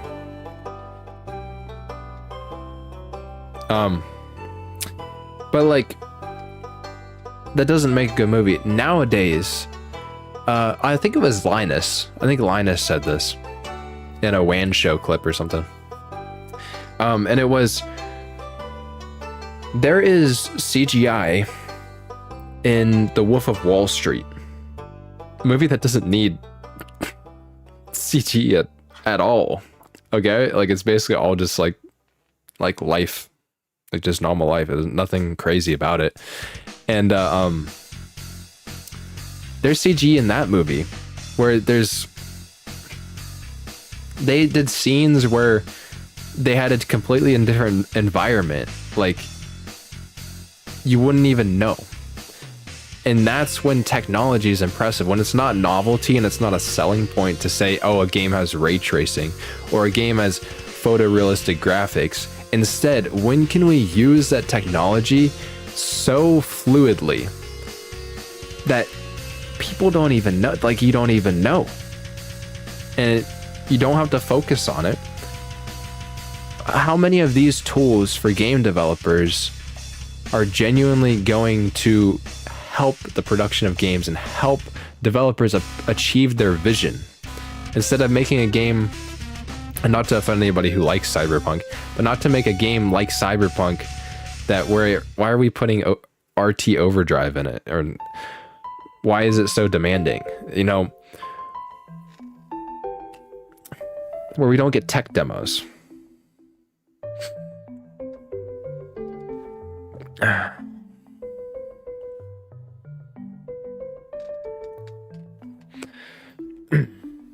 So until we can use this tech from game developers to make better games, it really is, it's kind of irrelevant. It's cool to see. And when you see like ray tracing, I mean, ray tracing, I made a video on this 4.5 years later, 5 years later, since it was kind of starting to come around in like games. It's still really not that good nowadays. It's hard to run. I mean, it looks pretty cool, but it's so hard to run that it's barely worth it. So ray tracing, for example, once we hit a point with it that you can flip it on and you don't even notice, that's when it's actually going to be good. When it genuinely allows developers to achieve their vision, or say CG with movies, once it allowed, you know, production crews and post-production teams to achieve their vision in the movies, that's when CG became good. Like, look at freaking Thanos. Thanos looks so good. He looks real. Tony Stark Gaming, can I say hi? No, you can't say hi. That's illegal. Sorry. Insta-banned. I'm just kidding. Been watching your videos for a long time. Thank you for sticking around. Very nice of you. Luke says, Cyberpunk is trying to stay relevant with graphical features, which, yeah, I kind of agree with that. Because I don't think the base game is... I don't think they have the dev time to completely redesign a game to make a game that is more appealing to as many people as possible. Kind of like how The Witcher 3 was. And they just didn't nail it with Cyberpunk.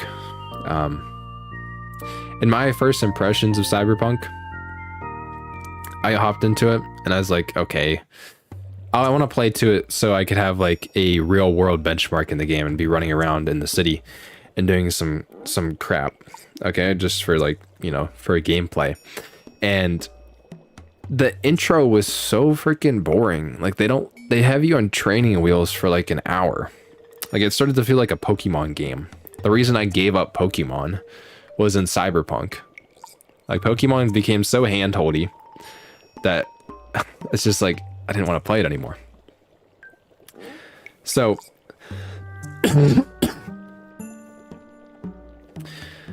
it's just like a game like Cyberpunk made me want to quit playing Cyberpunk because it was so boring for so long that I didn't keep up with it. So I just started using the built-in benchmark. They don't let you play the game for like an hour or 2 hours or something. Tony Stark said, can you tell me the name of the BG... Oh, background music? This is Stardew Valley. Well, as just an example, as back to the graphical example and what makes games like awesome to me is genuinely the gameplay. So some of my games with the most hours I have into it, like the music we're listening to, I mean, Stardew Valley, I have like 80 hours in. I'm not like this insane gamer, but Stardew Valley, like 80 hours in. That's a decent amount of hours.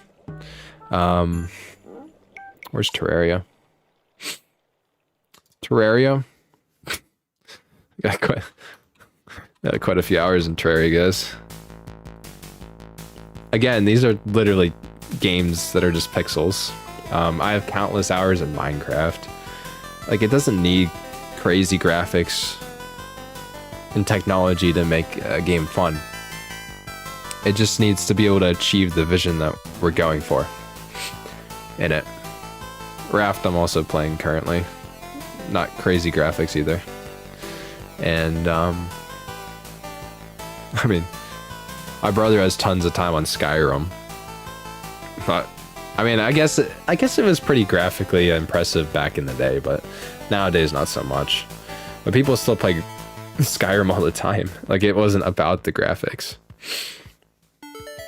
Really wish I got into Terraria, never could. The thing that's I think misleading about Terraria is that the game is deceivingly like it's going to be a sandbox game like Minecraft. It's nothing like Minecraft. Like Terraria is like a blend of, you guys are going to think I sound crazy.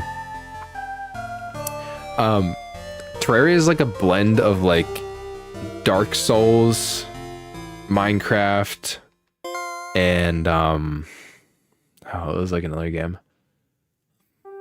I had it in my head earlier, but I can't remember it. But it's kind of like you gear up throughout the game and you get to build whatever you want because you're in this like sandbox world and you can do whatever you want. You get to build your own, this sounds like, you get to build your own character up, get certain items and stuff, and then your goal is to fight bosses. It's actually not to build stuff, although you can. It's just not really the main goal of Terraria. So I think a lot of people kind of have Terraria a little twisted because of its like upfront appearance. I think that's where it gets a problem. But yeah. And just 1 second, get some water.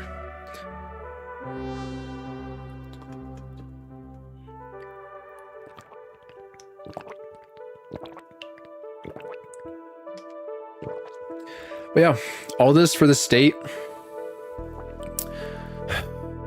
I really hope that we start straying away from trying to push technology in games and start coming back to reality and making games that people want to play.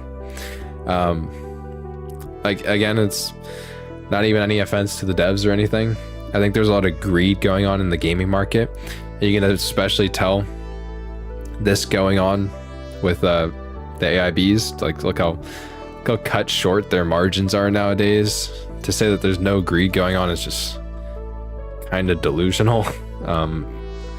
Because the gaming market is so expensive, like it's worth so much nowadays. It's worth billions. I think it makes more than music. I'm pretty sure that includes mobile games, so you know, consider those real games if you want to or not. But it makes a lot of money, so companies are like, hey, maybe we should you know, invest more into this and try to milk it for everything it's got because we can make a lot of money. So the gaming market has definitely become more commercialized. And again, I was talking to my friend last night. I could easily see like a lot of games coming out right now. So say for some big AAA games, especially multiplayer games, which get people coming back to them a lot. So very important games. People spend a lot of hours on them. Say like Overwatch 2, like PvE was canceled because of greed. Call of Duty, greed with Warzone. And you guys could probably think of more, but there's like, I'd say Gollum was a cash grab. Redfall was pressured into being released mostly because of them pumping sales numbers for Bethesda pushing sales numbers so that they could sell to Microsoft. And that was Redfall, basically. Fallout 76, another game, trying to really cash out. I think with all these AAAs, I think a lot of people are eventually just like the player counts aren't going to be very good anymore on the games that make a ton of money. Yeah, maybe there's still a good investment for these companies to still make games that are very high like turnover for the amount of effort that they put in to make it, how much money they get back. It's probably really high. So maybe it'll still be worth it for them to make, but I think less people in general are going to play them. And possibly in the next few years, we might have another indie game revolution. Because, I mean, we'll see how it goes. But, like, there hasn't been that many crazy indie games lately. Or at least in the past year or two. And I think we could see a lot of indie games.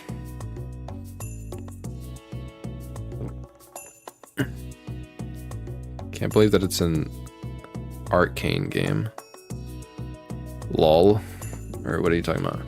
Vincent, this is Stardew Valley music. It's probably similar to Maple Story. I never played Maple Story, but they're close. Yeah, this is what we're playing right now. There you go. Stardew Valley. Very good game. I can get so much. Vampire Survivors was a good indie game that came out. But I don't think it's people's main game though, but I might be wrong on that. I haven't played it. It's probably really good. Capcom puts out bangers lately. Yeah, I'll give them that.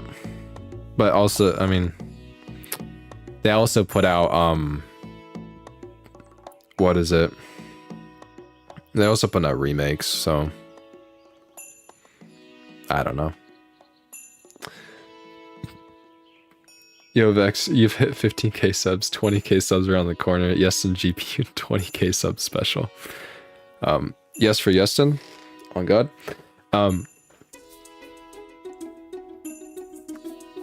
You guys might, if you like Yeston, you might want to get excited. That's all I'm gonna say.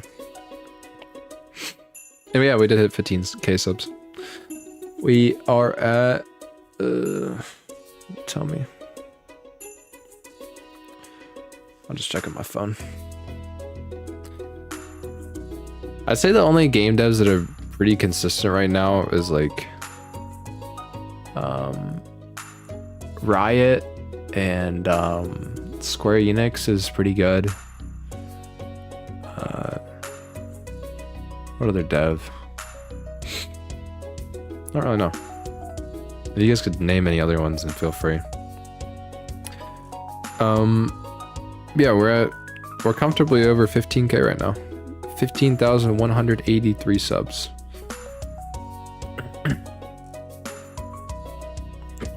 Talking about Yeston, I just shared my build on the Discord. My GPU happens to be Yeston. Guys, can we check his build? Let's check his build. Let's check out the boy's build.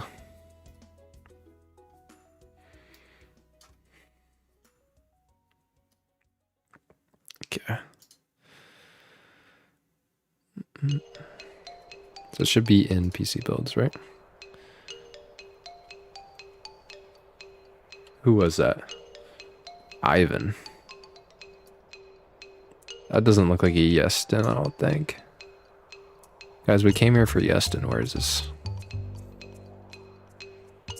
Come on, Ivan. What's up, Hollow Mask, my dude? Yeah, Yeston is just a big W in the gaming community. Obviously. We want Yeston. I mean, realistically, not even to sound corny, but like, Yeston is the only AIB brand that has interested me lately. And then one of the reasons is for that is because, I mean, their cards aren't cheap. You guys know Cameron, who did the Yeston video with me. I mean, he got a really good deal on it, but generally speaking, Yeston cards are marked up compared to, you know, the competition. A lot of 3080s, and you can, if you want to buy a Yeston card, Yeston 3080 right now, it is on Newegg for a decent price for a brand new 3080. But yeah, $650, and it's usually marked up. You know, they're able to make something interesting for their cards because they do artificially increase their margins. And then being one of the only companies that makes, you know, W waifu cards on the market, you know, they have some novelty to it, so they can actually charge a little bit more. And I think it makes sense. I think this is the only company that's really doing something interesting right now. Because other companies just don't have the margins to do this kind of stuff. And it's just how it goes, fortunately. Again, like AIBs are just out here struggling. You know what I'll do? I'll post it in the description for the stream. I feel like it should just be in the description anyways. The Discord server link. I do post it in basically all my recent videos. Let's edit this.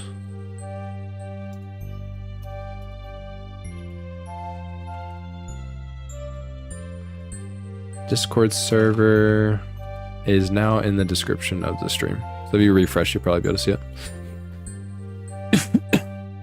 I did not see the Yesting card, by the way. I don't know if you guys saw it in here.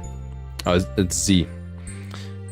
Oh, it's not a waifu one. Bro!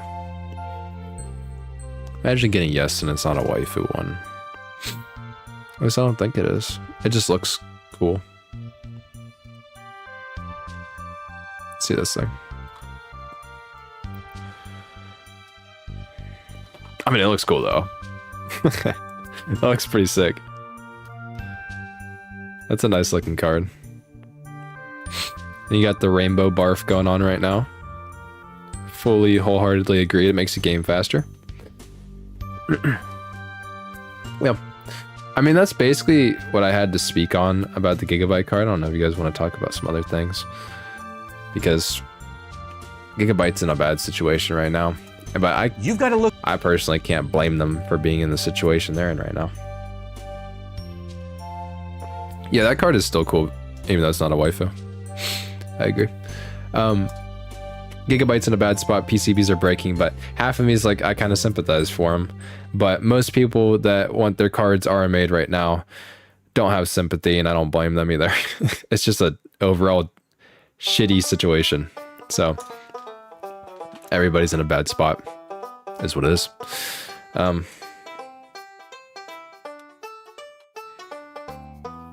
This is a flex your PC build episode. I mean, if you want to post it, I can judge some PCs.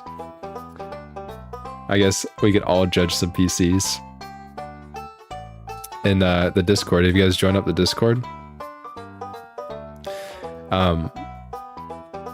Yeah, we can judge some if you want. If you want to post up in your PC.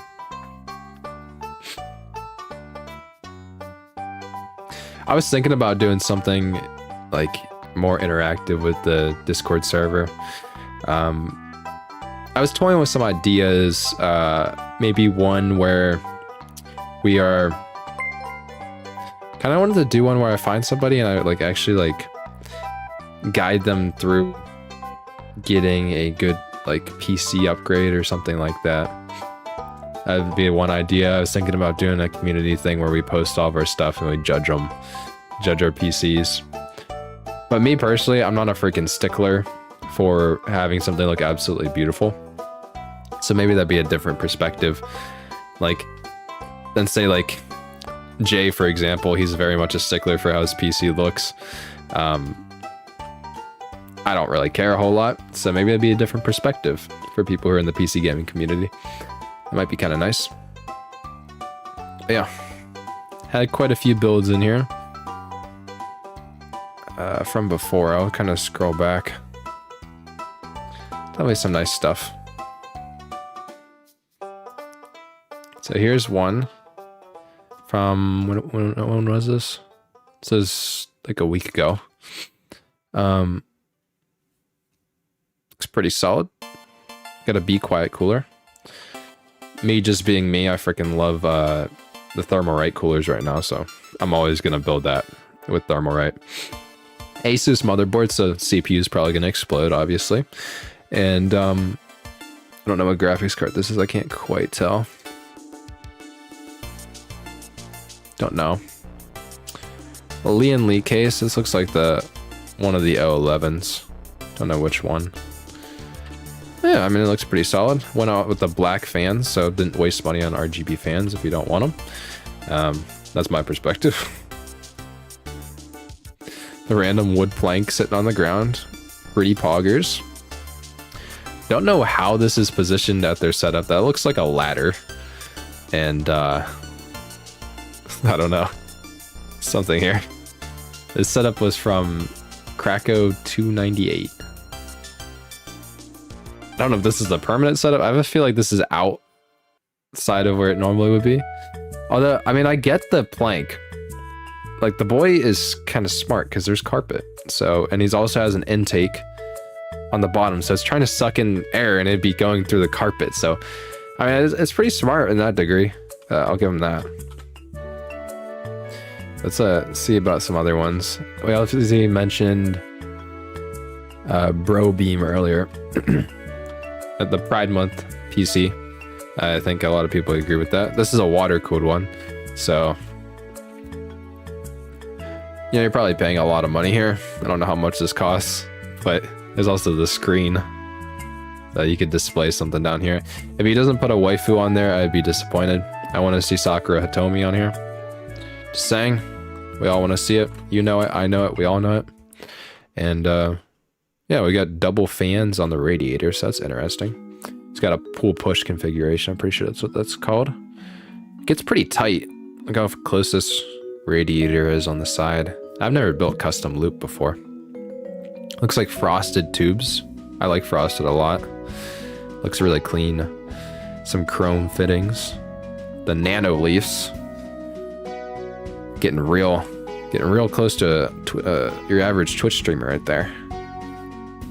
Yeah, I mean, it looks cool. This looks like I think that's it shows you, I think, how fast your fluid's moving. I forget what that's called. Yeah, and I don't think custom loop's quite worth it either. Air cooling, I think, is good for most people. But yeah, that's I mean, it looks cool though. He changed the lights up a little bit more here. I'm hoping this was midway through because I would not stick with these lights. This one's orange. Orange as a color on RGB just like generally does not look very good. It kind of looks like barf. So I don't know, but overall, I mean, it's an expensive computer. I mean, it looks cool. You know, good work. Is that interesting? It's like an ITX one. As some of you guys know, I'm not a fan of ITX builds. Again, to me, it's kind of like, again, this is all personal preference. I love the challenge of being able to build an ITX computer. I think that's cool. You know, making everything fit. You know, cram a lot of stuff in a tight space, you know what I mean? And I think that's the cool part about it. But to me, it's not worth the price or the thermals, or if you want the thermals to be good, it's also going to be louder. So those parts aren't worth it on ITX for me, but it can be impressive sometimes how you can do that, cram a lot of stuff into a small place. Nico says air cooling is too big for my taste, so I use AO. I don't use AIO because well, one, it almost always costs more than air cooling. Two, I usually have a big enough case. And then three, what was I thinking? There's one other thing. Oh, there's also like kind of the fear that long term you might have to upkeep an AIO, or in these other cases, like upper here with Mighty Bro Beam, like with a custom loop, that you have to top off water and stuff like that. Sometimes AIOs can still lose water, even though they're technically a closed loop. And it's because the tubes on them are slightly permeable. Slightly. So they could lose water over time. It's not going to leak on your components or anything. It's just like, it can happen. And you might have to refill your AIO eventually. And to me, just air coolers are just like, oh, it's just a chunk of metal. It's going to work no matter what. So yeah.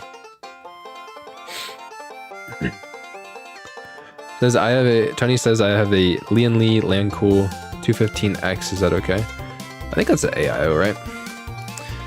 I think they look cool overall. I think the Lian Li coolers do perform pretty well from what I've seen from Gamers Nexus. So yeah, we looked at the Yeston card. I mean, you get like a 10 out of 10 Z just for having Yeston. You know, support Sakura Hitomi in her fight against the mainly Chinese based market, obviously. So Pog W for Yeston. Then Doge posted his. He's showing his PC. He's got a 5950X with 64 gigabytes of RAM. Nice RAM. X570 Aorus motherboard, so it might crack. I'm just kidding. Don't worry about it. I think a motherboard's gonna be fine. 1000-watt MSI. Oh, an MSI power supply. That's interesting. I'll see that all the time. A 4090, my man, big ballin', and a 360mm Corsair AIO. I can probably, that's probably overkill for the 5950X actually, but you know, it's gonna run chilly. Not gonna blame you. You got the Zotac 4090. Man, that thing is big. This is the spaceship one, isn't it? You got the RGB. Ooh, so you have 2 sticks of RAM. So that's 32 gig sticks. That's crazy. That's a lot of RAM.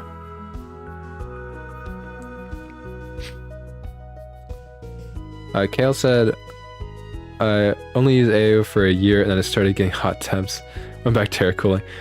Yeah, you have to kind of upkeep AIOs too. And sometimes they don't have a fill port. So I don't even know how you fill them, but I don't know. Also, you need a case that will accommodate it. Like in my case, I could only do a 120 mil because I only have a 120 mil mount on the top anyways. I'd have to mount it on the front of my case, and that's not ideal for the system's airflow. So I'll just get air cooling. But he's got the 2 sticks of RAM, so this, I wonder how much each stick of this RAM costed and when you bought it. I mean, obviously it's kind of cheaper now, but it seems like you probably had a 5950X before you had a 4090 because I don't think you bought all this at the same time. I'm guessing this was an upgrade, but it looks good. Looks good. Like the white fans, the white aesthetic. Probably runs like a champ. I don't know what case you have. Nice big tempered glass side panel. Can't complain. You have to replace it. Dang, that's a waste, dude. There are some AIOs that give you can refill them, like live type set. There's some. Or it seems like Arctic. That's what he says. So Bobby Boucher. The basic build. 0 personality, 0 effort. Love it. Ryzen 5600. Nice budget option. I like it. I like it. And 5000 series is a good deal nowadays. Not gonna lie. Got a 3060 Ti. 3060 Ti's, if I don't know when you bought this, but 3060 Ti's are really cheap nowadays on the used market. They're like $250 or something. I don't know. They're really good deals. A couple NVMe's. Okay, cool. Deep cool case and cooler. You got the AK620. I see that. I like that. Oh no, that's not the 620. That's the one below it. 620 is really good, but you only have a 5600. Like, this is plenty of cooling for it. It's very, very basic. I'd love to. I mean, it kind of looks empty up here.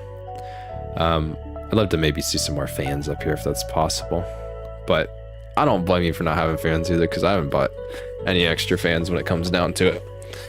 Yeah, and the 3060 Ti, I mean, it's capable at 1440p. You're gonna run into VRAM problems. This looks like a. Maybe I'm wrong. It kind of looks like a. Oh, it's a deep cool case. I would say it kind of looks like a Fantex case. Looks like a basic motherboard. Got 2 DIMMs of RAM, so at least you're in dual channel. That's good. And yeah, this is a very modest build. Looks good. So that was from Bobby Boucher. And then A1, not a PC. It's a build for my eGPU on my laptop. Interesting, so eGPU instead. One second. Okay. I like how this little monitor up here is so cute. Like, what is this monitor? Is it like a 15-inch monitor? It's so cute. Yeah, this is modest. I like it. You got this little eGPU. Is there another picture? No. What is it? What is the eGPU? I want to know. And by the way, eGPU stands for external GPU, if any of you guys were wondering. So you can plug in a GPU outside of it. But there are some disadvantages. Like, it usually plugs in through Thunderbolt, which, you know, your graphics card typically uses 8 lanes of PCIe to communicate properly, have enough bandwidth. Thunderbolt can have a little bit of a problem because it only uses 4 lanes. GPUs typically use 16. They can usually get away with 8. Don't completely quote me on that, because the 4060 Ti only has 8 lanes, and it does get bottlenecked on PCIe Gen 3 systems, but not on Gen 4. I think this is modest. And it's nice because you can run some games on it. if this laptop didn't have a GPU in it, it looks like a Lenovo. It's probably hard to see for you guys, but it looks like a Lenovo. I think this GPU or this laptop probably doesn't have like a high refresh rate screen or anything. It's probably just 60 hertz, you'd think. But yeah, I think it's modest, very respectable. I stand this. Are you gonna start roasting builds? See, like, I'm not blaming you for this. I don't even think cable management is that bad. I mean, bro was hiding it. But looks okay to me. I don't know how this works. I don't know how this table works, but somehow it's defying gravity right now.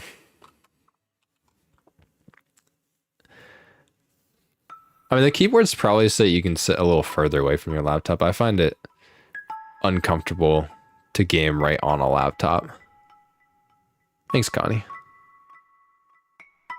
I find it uncomfortable to do as well. But where are you putting this? Like, you're putting it on your trackpad?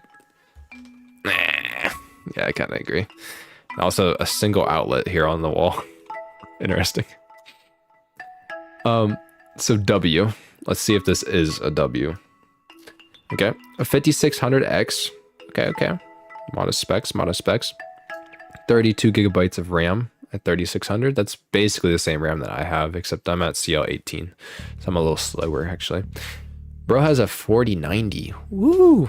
And a 1000 watt Corsair power supply. Does not say what case it is, but I think we can see it's a classic Reddit PC build. It's on one of the O11s from Leon Lee. Don't know which one, but, or at least a knockoff version of it. Looks super cool though. I'm wondering if he took his picture far away, because it's a height 40D, kind of a knockoff. That definitely looks like it. He took his picture far away because he's hiding cable management, probably, right? Yeah. I'm just kidding. I think it looks cool. So apparently that's a 4090, so this must be a absolute beast of a card. I wish there was a closer up picture. Looks like you got an AIO on the CPU. You might be at a point. So it does look like you spent a decent amount of money, because technically, I mean, you can run a 5600 on the stock AMD cooler. You definitely spent some more, and look at the RAM. The RAM is RGB as well. It seems like you spent a decent amount of money on aesthetics for this PC to make it happen. That I would probably say, in my opinion, I would have rather spent that money on a 5800X 3D. And you could sell off your 5600 to get a little bit of money back. I feel like that'd be a worthy upgrade for the 4090. It seems like, I mean, a 5600 is probably going to keep up in most games, because I'm assuming if you have a 4090, you have like almost like a 4K monitor or something. It's probably not going to get CPU limited, but I could definitely see at least a 5800X 3D in this system. And yeah, but to each their own. It's most likely fine. But it is what it is. I think it looks cool though. Clearly does care about aesthetics. And I completely agree with this too. 1000 watt Corsair power supply. I definitely agree with just freaking buying a power supply that's gonna last you like forever, dude. Wasting money over and over again on power supply is just like, oh my god.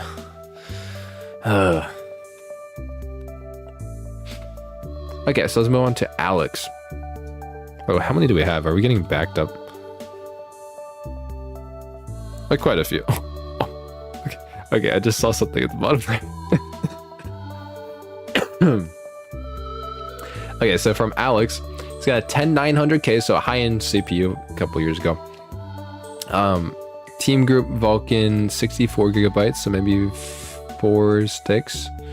EVGA. I don't know what he's talking about here. 490? Like, system feels very disproportionate.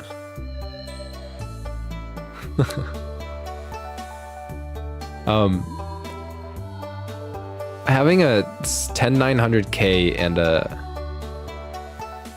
what is this? What? Oh wait, that must be a motherboard. Oh, okay. I forgot AVJ makes motherboards. Sorry, that's my bad. Okay, I see the lull now. A Quadro RTX 4000, which I don't know what that equivalent is. You guys will have to tell me. 1 terabyte SN750. I think that's a slower NVMe drive. Maybe you got that back when, maybe when you built this. Maybe that was kind of affordable when you got this. 850 watt power supply sounds good. Sliger Cerberus X. Don't know what that case is, but got a little custom loop going. So pretty impressive. You crammed a lot of stuff into here. Is this an ITX case? So it kind of looks like a micro ATX motherboard. I think it is a micro ATX motherboard, but everything looks very compact. So you like shoved a lot of stuff into here, dude. And also, this power supply cable is kind of odd. So you took like a, maybe that looks like an adapter, maybe to a 6-pin on the graphics card. Interesting.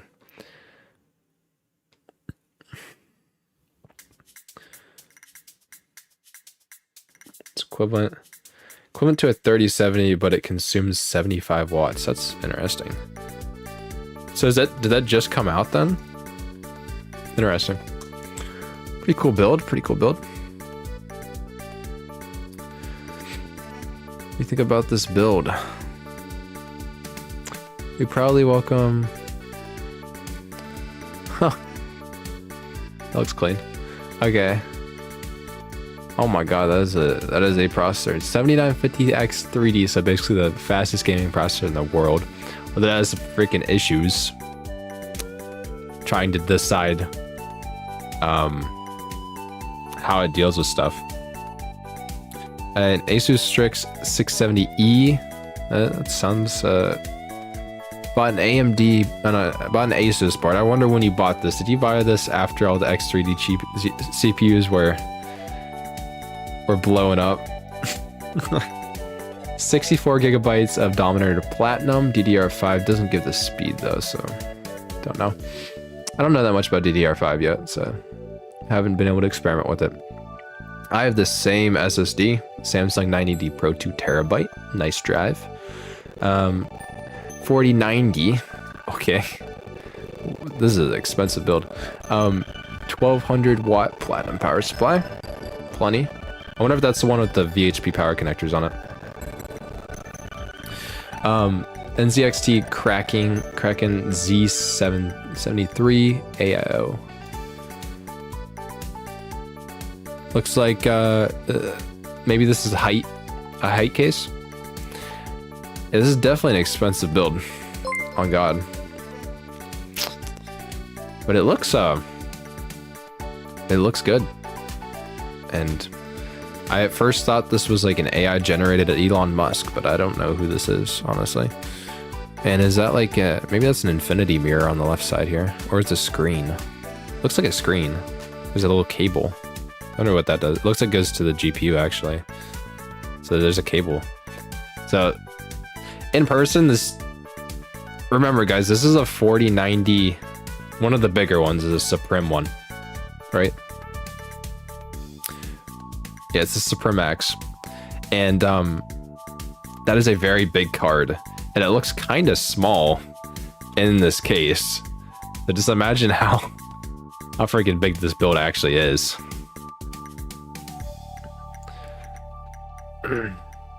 Connie asks, Vex, will you be looking forward to the 7700 XT and the 7800? Honestly, no. Well, it depends on their price, but they already set up the pricing and naming structure to be kind of crap. I mean, this is like a very expensive build. I think he did pretty good with it. Can't complain that much. He did semi-modest, so you're still chasing the best performance.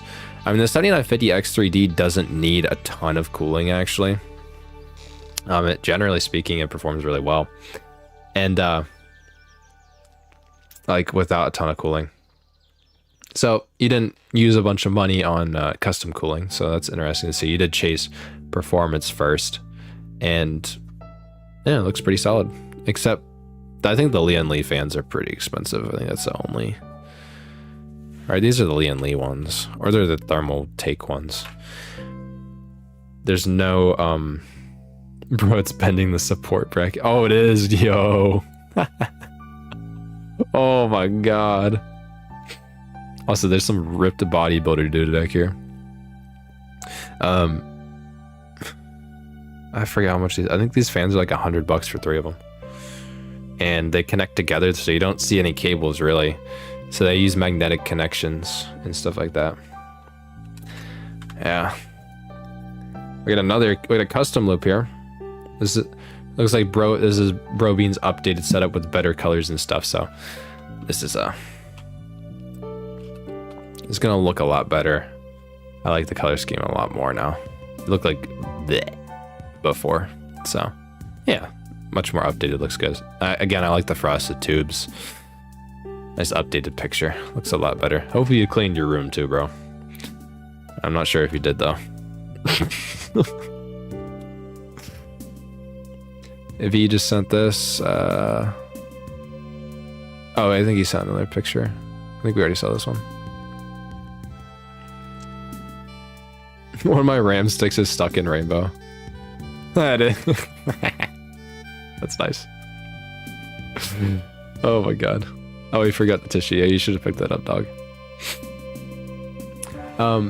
13900, so very high-end CPU. From V. B7. Well, I think streamer mode is blocking people's names. I think that's what's happening.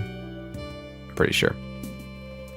So B760M, 32GB DDR4, a 6700 XT. A little unbalanced comparing, but you know, if you're doing more production work, then maybe 13900 is more than worth it. I like this case because it can fit a 360mm rad, but still be SFF. Wow. Yeah, it looks clean. I like it. I mean, SFF builds are always hard with cable management, unless you do like custom runs on your cables to get them the perfect length. This is probably the only complaint. There's like quite a bit of buildup of cables, but again, where else do you put them? I'm guessing that's why there's this shroud over here to hide some of the cables and stuff. It looks solid though. I'm surprised the 6700 XT needs 2 8-pins. That's interesting. That means that card could technically draw up to what, 375 watts, which doesn't make sense. I think it probably draws around 200 at max. Ooh, and it looks even cooler in the dark. Yeah, it looks nice. I like the CPU cooler. Yeah, it looks cool.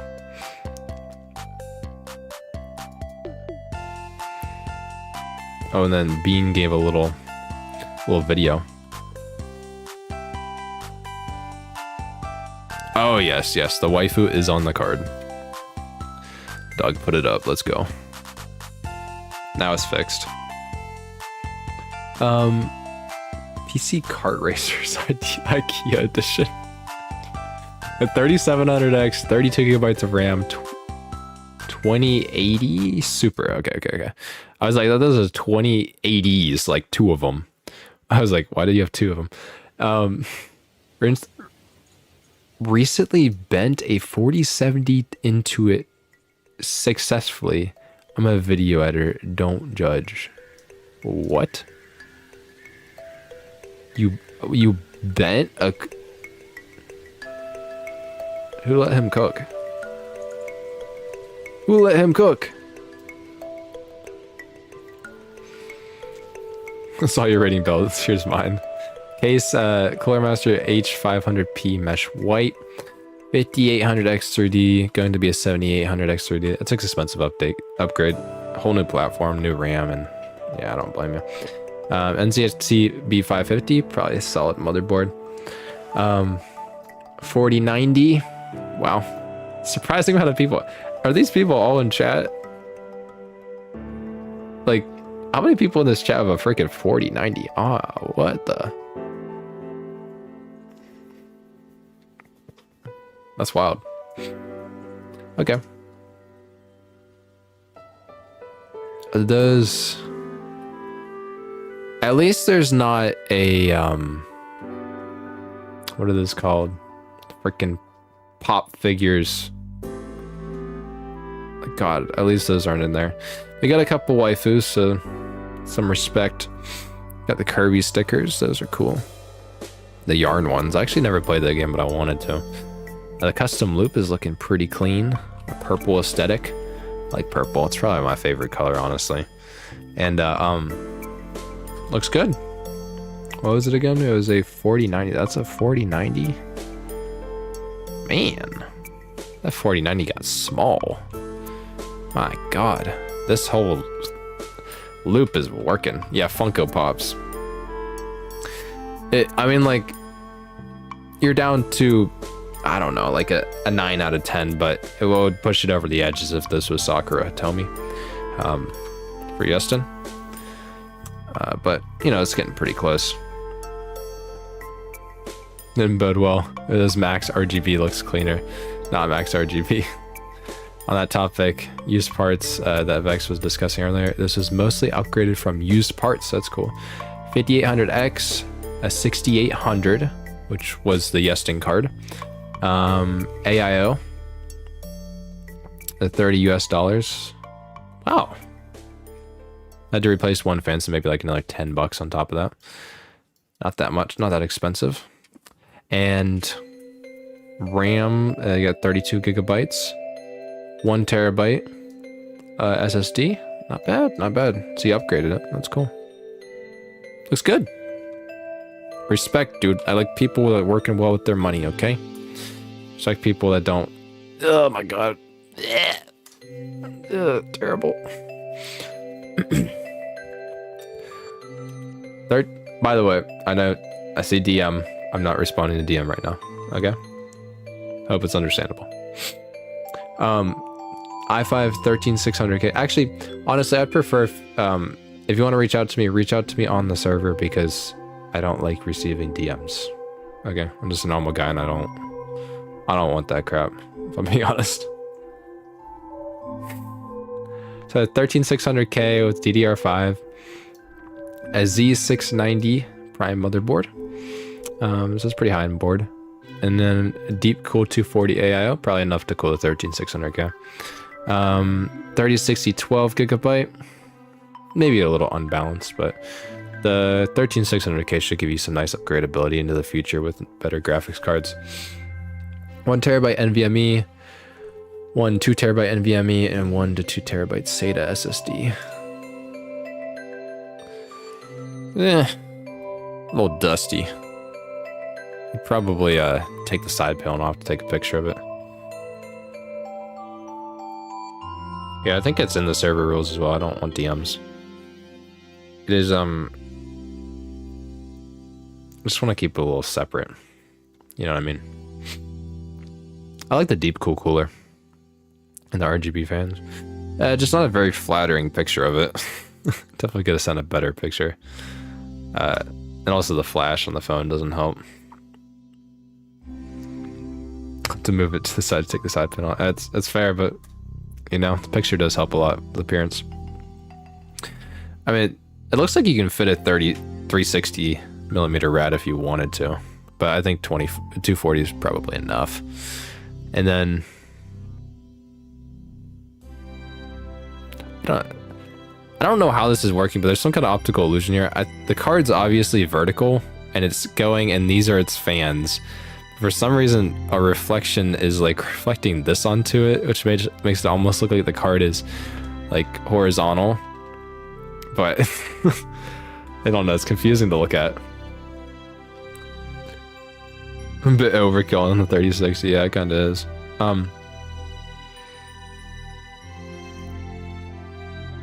It's a solid build.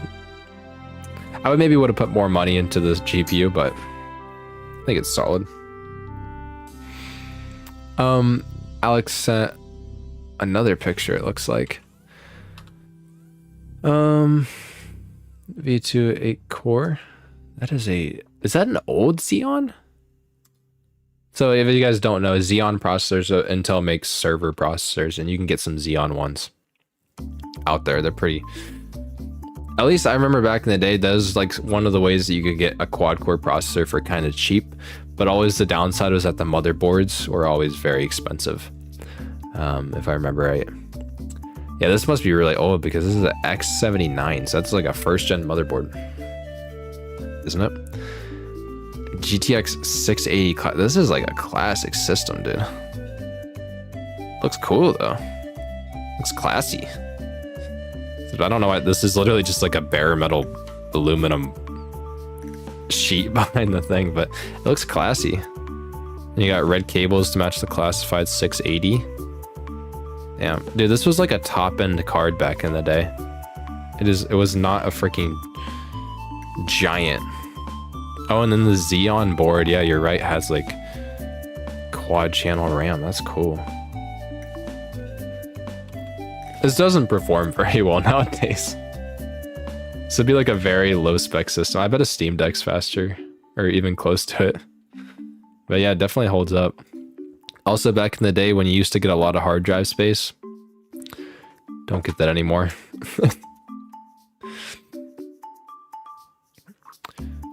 Kart racers. Look how tiny the little Noctua fan is. It's so tiny. Apparently he bent a 4070 Ti to fit in here. Yeah, look how freaking tight this is, dude. Oh my god. And he has a Gigabyte graphics card. Remember that, guys. Got it.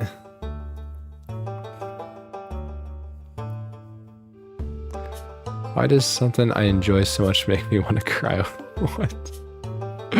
Bro's going through it right now. Guys, can we like have a little shout out for show? Like he's in his feels right now. Looks like this was the racing PC, right? I don't even think it fits. Wait. Is the case bent? That kind of looks bent. Do you see that? That's the metal from the case. Bent the case because the 4070 Ti was too tall to fit in here. Oh my, dude.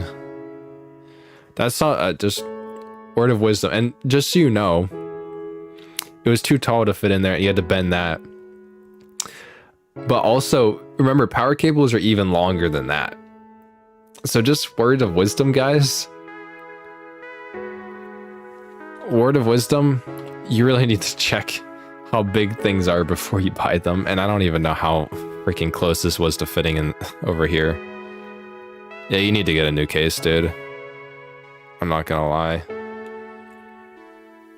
God.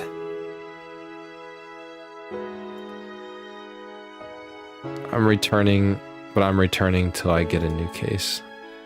I mean, cases aren't that expensive for ones that are a lot bigger than this. I mean, I guess if you want to get a really nice case, then you can spend a lot of money on it, but you can get, like, I think somebody had a deep cool case in here somewhere. And deep cool cases are generally pretty affordable. And it was much bigger than that. So that's like one of the things with ITX I just don't like. I just want to build the computer, not figure out all the other stuff. Like this was a deep cool case, which probably around $100. I think this is a much more modest case, and this would maybe fit your graphics card. Maybe. In my case is giant. My case is not big. I have a Fantex P300, and it can fit a 3080 in it. So that's something at least. Yeah, I mean, we went through some builds. It's pretty nice.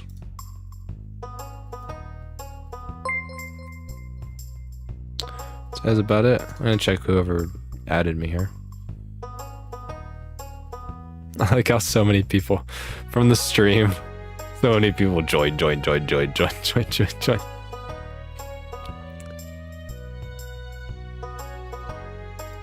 I'm thinking about making an announcement server, by the way, guys. I want to kind of maybe do some events with the community and stuff. This was a fun little thing judging PC builds, and thank you guys for submitting them. Obviously, the ones that are the most expensive look the coolest, but I respect the modest ones. Like I like this, and this one was pretty cool. How small that was. This one was pretty expensive as well, but this was pretty cool. And then obviously the Yeston one was probably a 10 out of 10. Hey, you can join the Discord. It's in the description. Feel free to chat.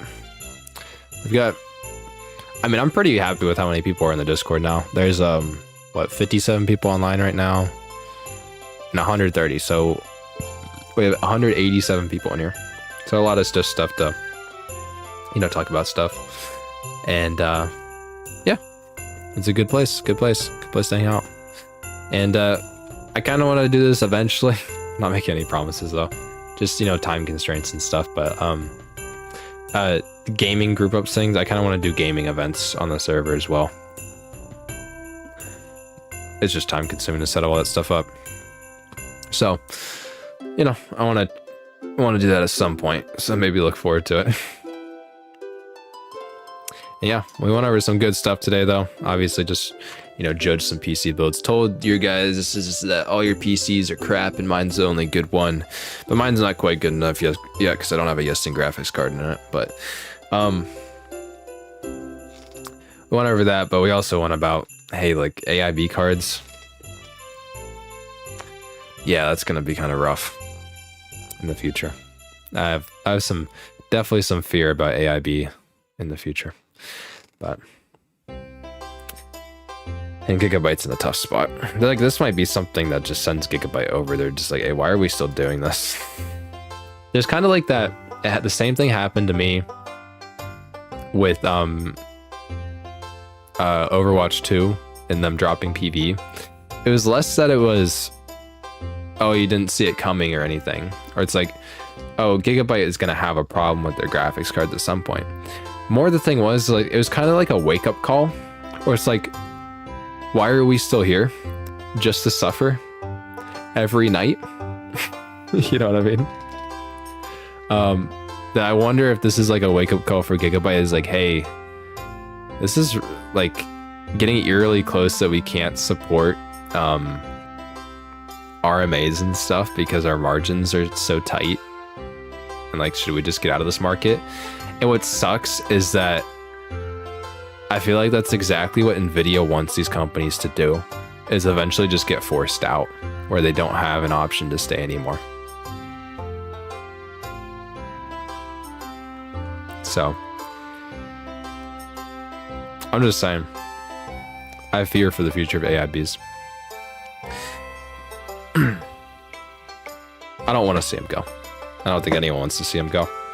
But like options, we're like competition as consumers, but it's hard to fight it when, you can get strong-armed by the company that makes the chips for you. Like, you really can't do anything about it. If Nvidia's forcing them out, like a company like Gigabyte, MSI, Asus, EVGA, even, as awesome as EVGA was in the graphics card market, they just got kicked out. That can happen to any of them. So, yeah. Explicit fishing though, I'm not as much in the fear for PC tech, because still right now we have like the best value for like your money in PC gaming is right now. Like, it's just better than it's ever been in the past. It's not like things are getting worse. They're just kind of stagnating. By the way, I'm looking because my dog is under my desk because it's thunderstorming. And she's a little scared. I'm scared. I don't have the side panel on my case right now. I'm scared she's gonna stick her nose in there. Oh. But I think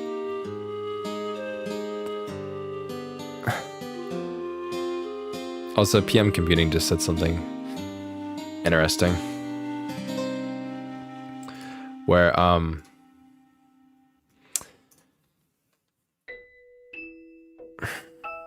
I don't think that like the PC market is bad. I mean, we want some better games coming out, and we want to see value with generation on generation, but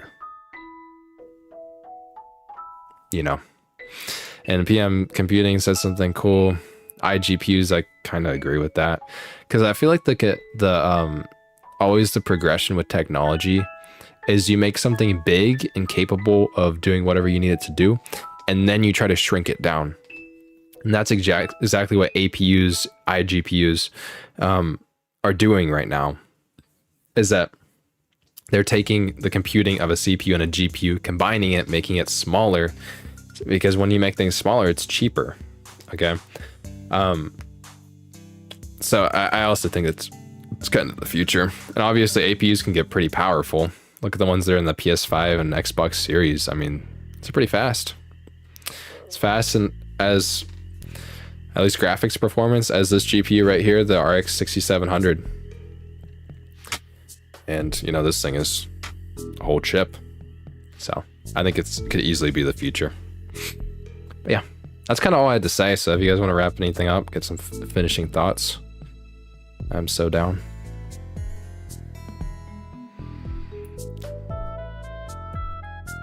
Everyone needs to buy the latest and greatest cards. Used market is always a valid option. I love the used market. Always have, always will. Because to me, warranties don't really matter a whole lot. But if you really want warranties and it like scares you, I can see. Hopefully the super APUs of the future sell more than the cloud GPUs as a service. Yeah, I don't think cloud GPUs are the future. I don't think latency will ever get good enough until there's like some revolutionary technology in network communication. Latency is just too high.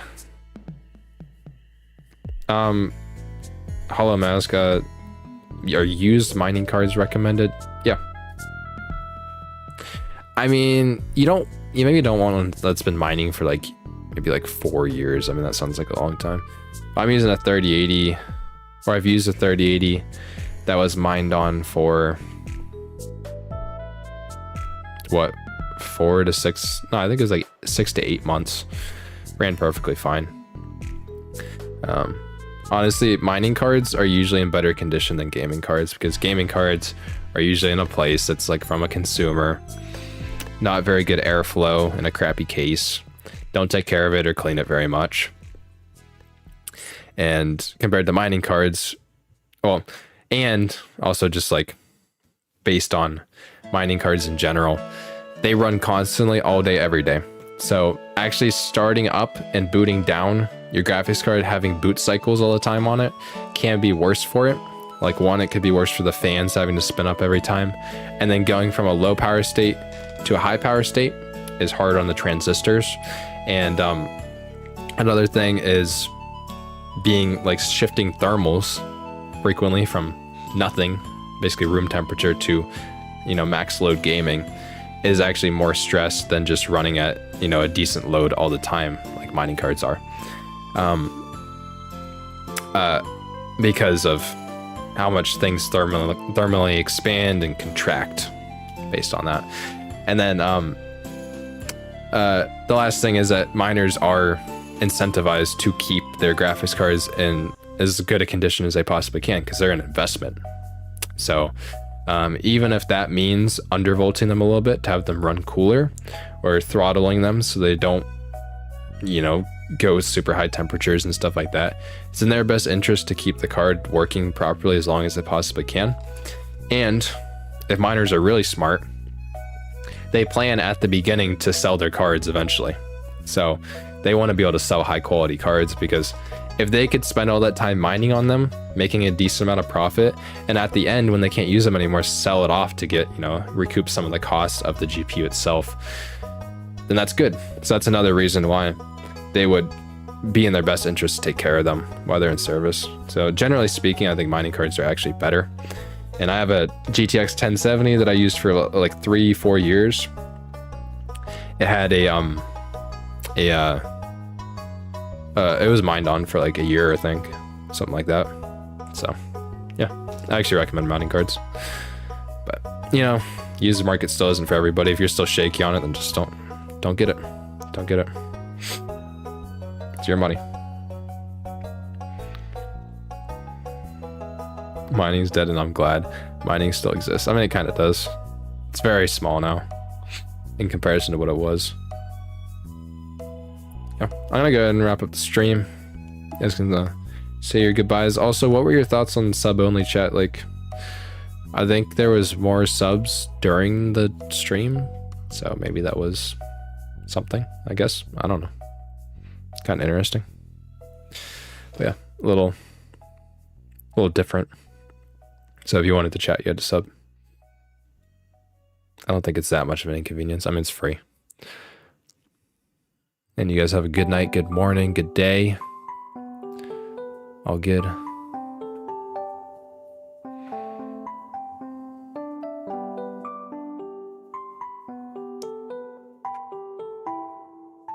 First stream, but I've been subbed for a while. Yeah, I saw Daniel Owen's 780 APU review. I have a laptop with a 680M actually, and it's good. I really like it.